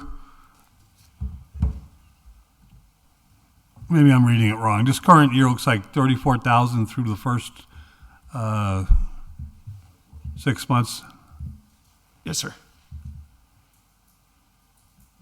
How are we doing injured on duty? I know we had a little discussion about this. We're doing very good. Right now we have 1, and I'm hoping it's not going to be, it just ends up being something that's not major. But we've been doing actually very, very well with injured on duty, I believe. Again, I don't want to jinx us on it or anything crazy like that, but I think as far as it goes, we've been managing it very well, and they've been staying healthy, which is important. Okay. Thank you. Anyone? Chief, I had a couple more quick questions on my punch list that I forgot to ask. We talked about repair and maintenance of vehicles, but is there any request from the fire department you project in FY24 to actually purchase any vehicles? Yes, sir. It's going to be on his capital outlay. Okay. For Wednesday night. Oh, that's coming Wednesday? Okay. No, all right. that's not. That's Coming not. attraction? Wednesday night. That's not. Everything's Wednesday night, boy, I'll tell you. That's the meeting. It was Wednesday night. He's talking about vehicles. We were invited for the 4 computers and the command vehicle. Yeah. Oh, yes, there is 1 vehicle, but there's 3 vehicles, just so you're aware. Yeah, we're currently looking for 3 vehicles. The mayor brought it up that he'd like to investigate going down the hydrogen route with the utility vehicles, if you want to talk to them a little bit about that. So there's 1 in front of you specifically to replace a 20-year-old 2005 Expedition. And I really want to get rid of anything that's more than 10 years old. But also there were 2 vehicles for fire, 1 in the engineering side that are utility vehicles in inner city type And so we're exploring hydrogen-powered vehicles with this new excitement, with this industry coming into town through conversations. And so as we continue to explore that, I like to see if we can pilot the use of hydrogen-powered vehicles, specifically with these departments that are looking for replacements with the utility, because I think right now all they make is a utility-style vehicle. Toyota and Hyundai are the two that make hydrogen-powered vehicles. So we'll be hearing about that on Wednesday. I won't belabor the point now, but there is some requests for vehicles. Yes, sir. Okay, and we're going to hear about those on Wednesday. The one that's on there is the command vehicle that's replacing the 2005 Expedition, because he doesn't have the stuff for the hydrogen yet. That's going to be that's a coming attraction down the road. Exactly, sir. Exactly. Okay. Another Wednesday. That's a different Wednesday. Maybe Wednesday in the next fiscal year. Okay, great. And then the other one is, I see that you have fire alarm equipment supplies, but I also wanted to ask, is there anything in terms of equipment that the alarm division has to do, because they do the traffic controls and stuff like that? Is that the only money that they need, or is there going to be some other stuff for traffic controls for the alarm division? I believe that money comes through the DPW. Okay. We maintain it for the DPW. Okay, very good. So I'll look for that there. And my last question is, Chief, do you have any recruits in the academy currently? Two, okay. So as far as the numbers in, numbers out, we're thinking 6 leaving this year. You got 2 coming in, and do you think you're going to have another class down the road? We'll have right now, the 2 that are in the academy are replacing 2 that have already left the department. We just got 7 just graduated out of the academy on Friday. Okay. This past Friday, so they came out, and these 2 went in today. Was our first day. Okay, thank you. Anything further for the chief? Ain't none. I know Councilor Jordan had a question for Jeff. Yeah, I don't want to make the poor guy come down that's here fine. and not ask him any questions. Yeah, I mean, no, that's fine. Actually, we're listed as a separate page in the budget book, so I can kind of give you just a quick overview. So,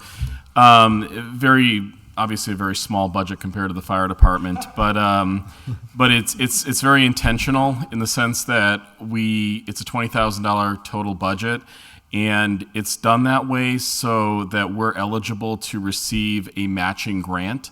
So Holyoke is entitled to about $21,000 in an annual grant called the EMPG grant.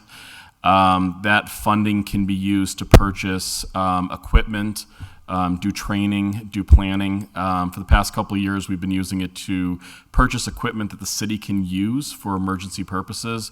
So last year we purchased light towers and shelter trailers.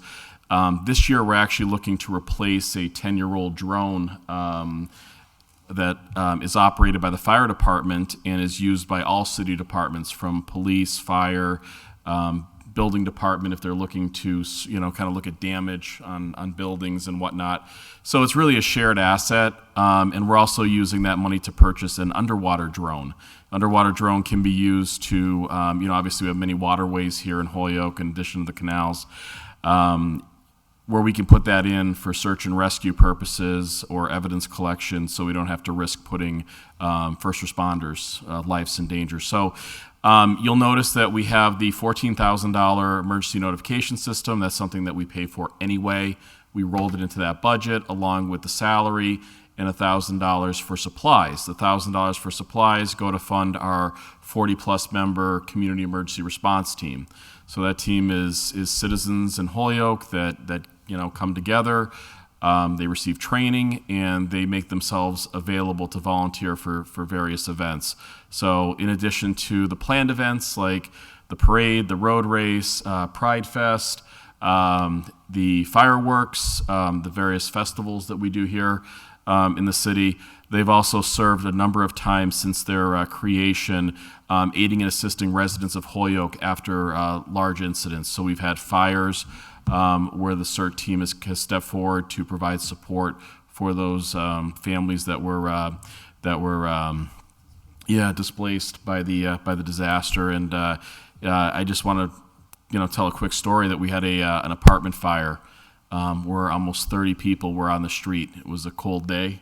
I know the mayor came, and we were able to use the team in order to move those folks off the street into a Holyoke Housing Authority building while that fire was extinguished and the building was cleared for reoccupation. So, it's a small amount, $1,000, but we use it to buy uniforms for them and various supplies so they can continue to serve the community. So if anybody knows anybody who would like to volunteer for that team, everybody's welcome.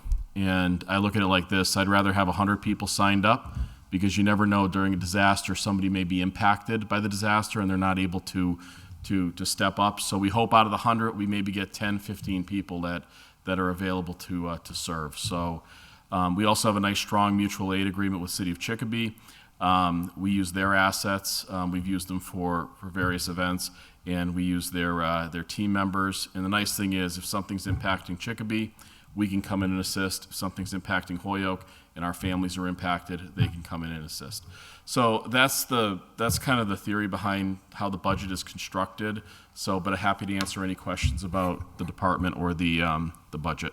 Yeah, just thanks, Jeff. We really appreciate everything you do. In particular, obviously, you serve on the fire commission too, so you really give a lot of your time to help the city, and we're very, very appreciative of that. Wanted to ask you, I could have sworn last year you came in for a grant for us to approve for, I think it was like a substitute traffic light or something like that. How is that progressing? I'll defer to the chief, but I think it was like, I want to say maybe a couple months after we purchased it, there was already an incident, I think, on High Street, where there was a signal that was taken out from an accident, and that thing was put into service. So, okay. So I forgot about that one. So that was another one of our grants. So that's why it's great to have that grant, and we always try to look for something that everybody can use. Not just a little toy that we can use. We want to make sure it's an asset that can benefit the entire city.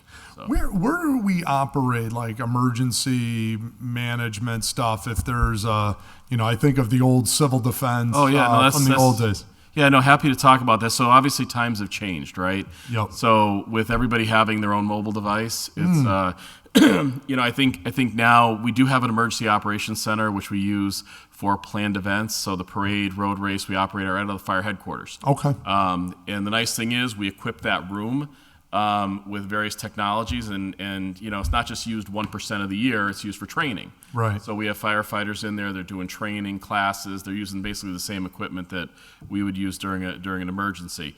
Now, I think a lot of our, I know we talked a little bit earlier about, hybrid and this and that, but it really, emergency operations are a hybrid operation now. So you're going to have some people that are in the room working the situation, you're going to have some people out in the field, using things like WebEx and Zoom and all this other stuff. You can literally take your phone and send live video right back into the room.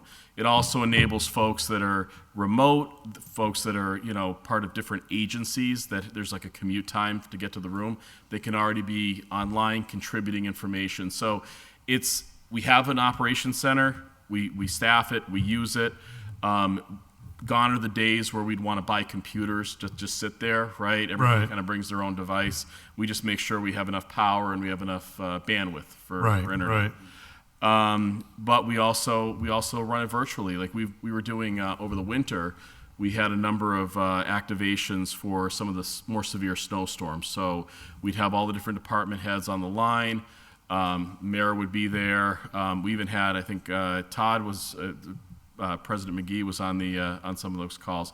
And the nice thing is, because you get to kind of talk through the situation, discuss what you're going to do, and it was all done virtually. We didn't have to get anybody out of their house, especially during a snowstorm, to talk about it.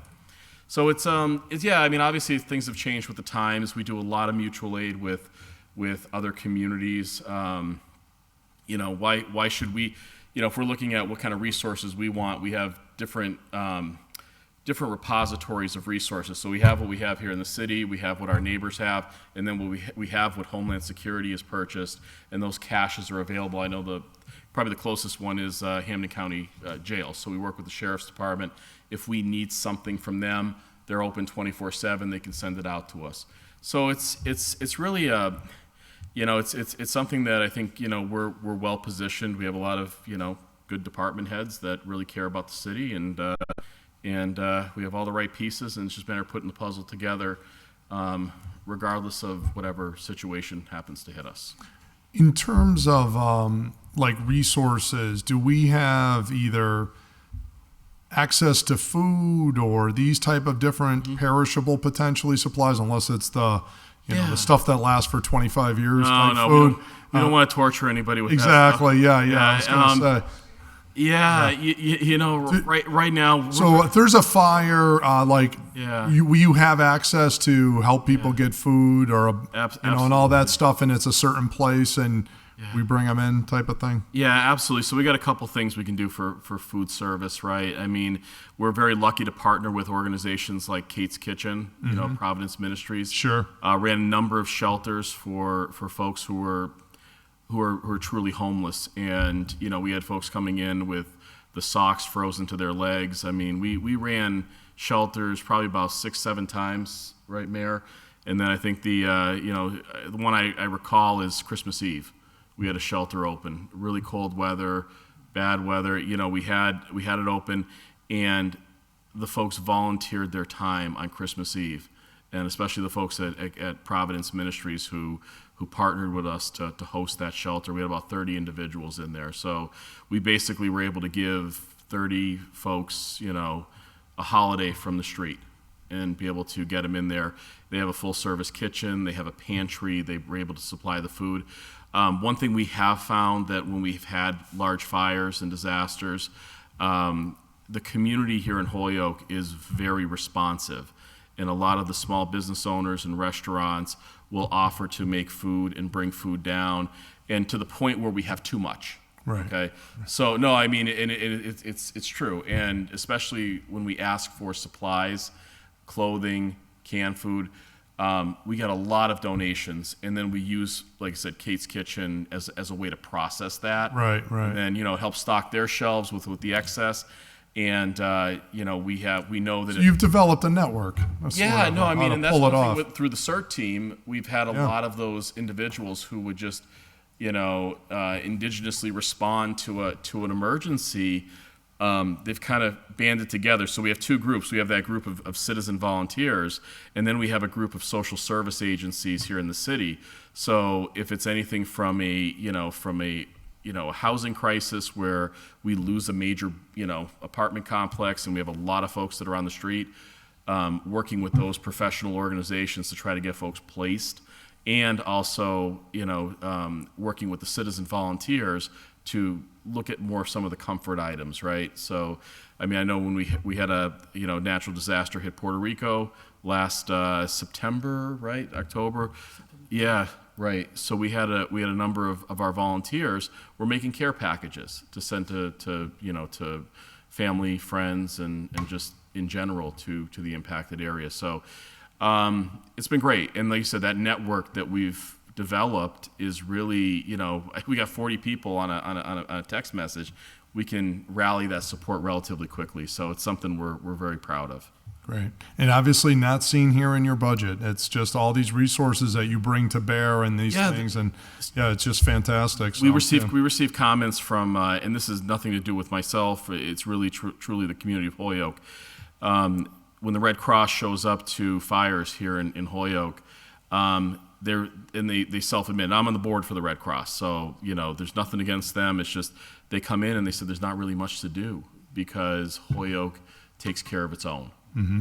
And they're here to assist, but they find that they don't really have to because Holyoke is really good to its people. So good. Very proud of that. That's great. Thank you for everything you do, Jeff. We appreciate it. Thank you, Chief. Thank you. Anyone further for Jeff or the Chief?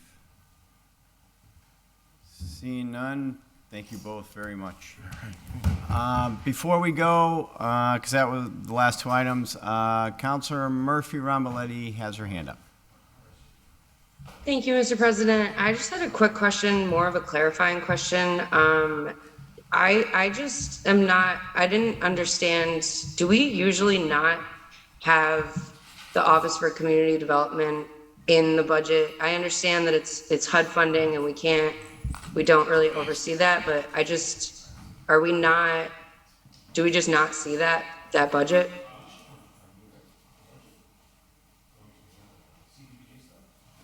CDBG, that came in already to CBG, right? No, not CDBG. I mean, like the Office for Community Development. Her admin is paid out of the CDBG. Yeah, budget. that's all That's already, staying that's at- not, it's not in the city budget. Yeah, it's not a city budget item. But she does bring the line, I think a few short months ago, she came forward in front of this body with her budget breakdown, no? Yeah, the administrative, Yeah. yeah, the administrative Okay, budget got it. is in the block grant. Right. Okie doke. Well, thanks so much. Okay. Problem was, we got in trouble with that years ago because it was the management assistant program, and HUD got mad saying, no, that, you're making that the assistant to the mayor, and that's not Right, what it's supposed to be. So we had to separate it. Yep. All right, so with that will be it for tonight. We'll adjourn, and then All in favor? tomorrow Aye. at 6 will be the last one, and then June 26th, we'll take up the actual budget. All right, good night, everyone. Thank you.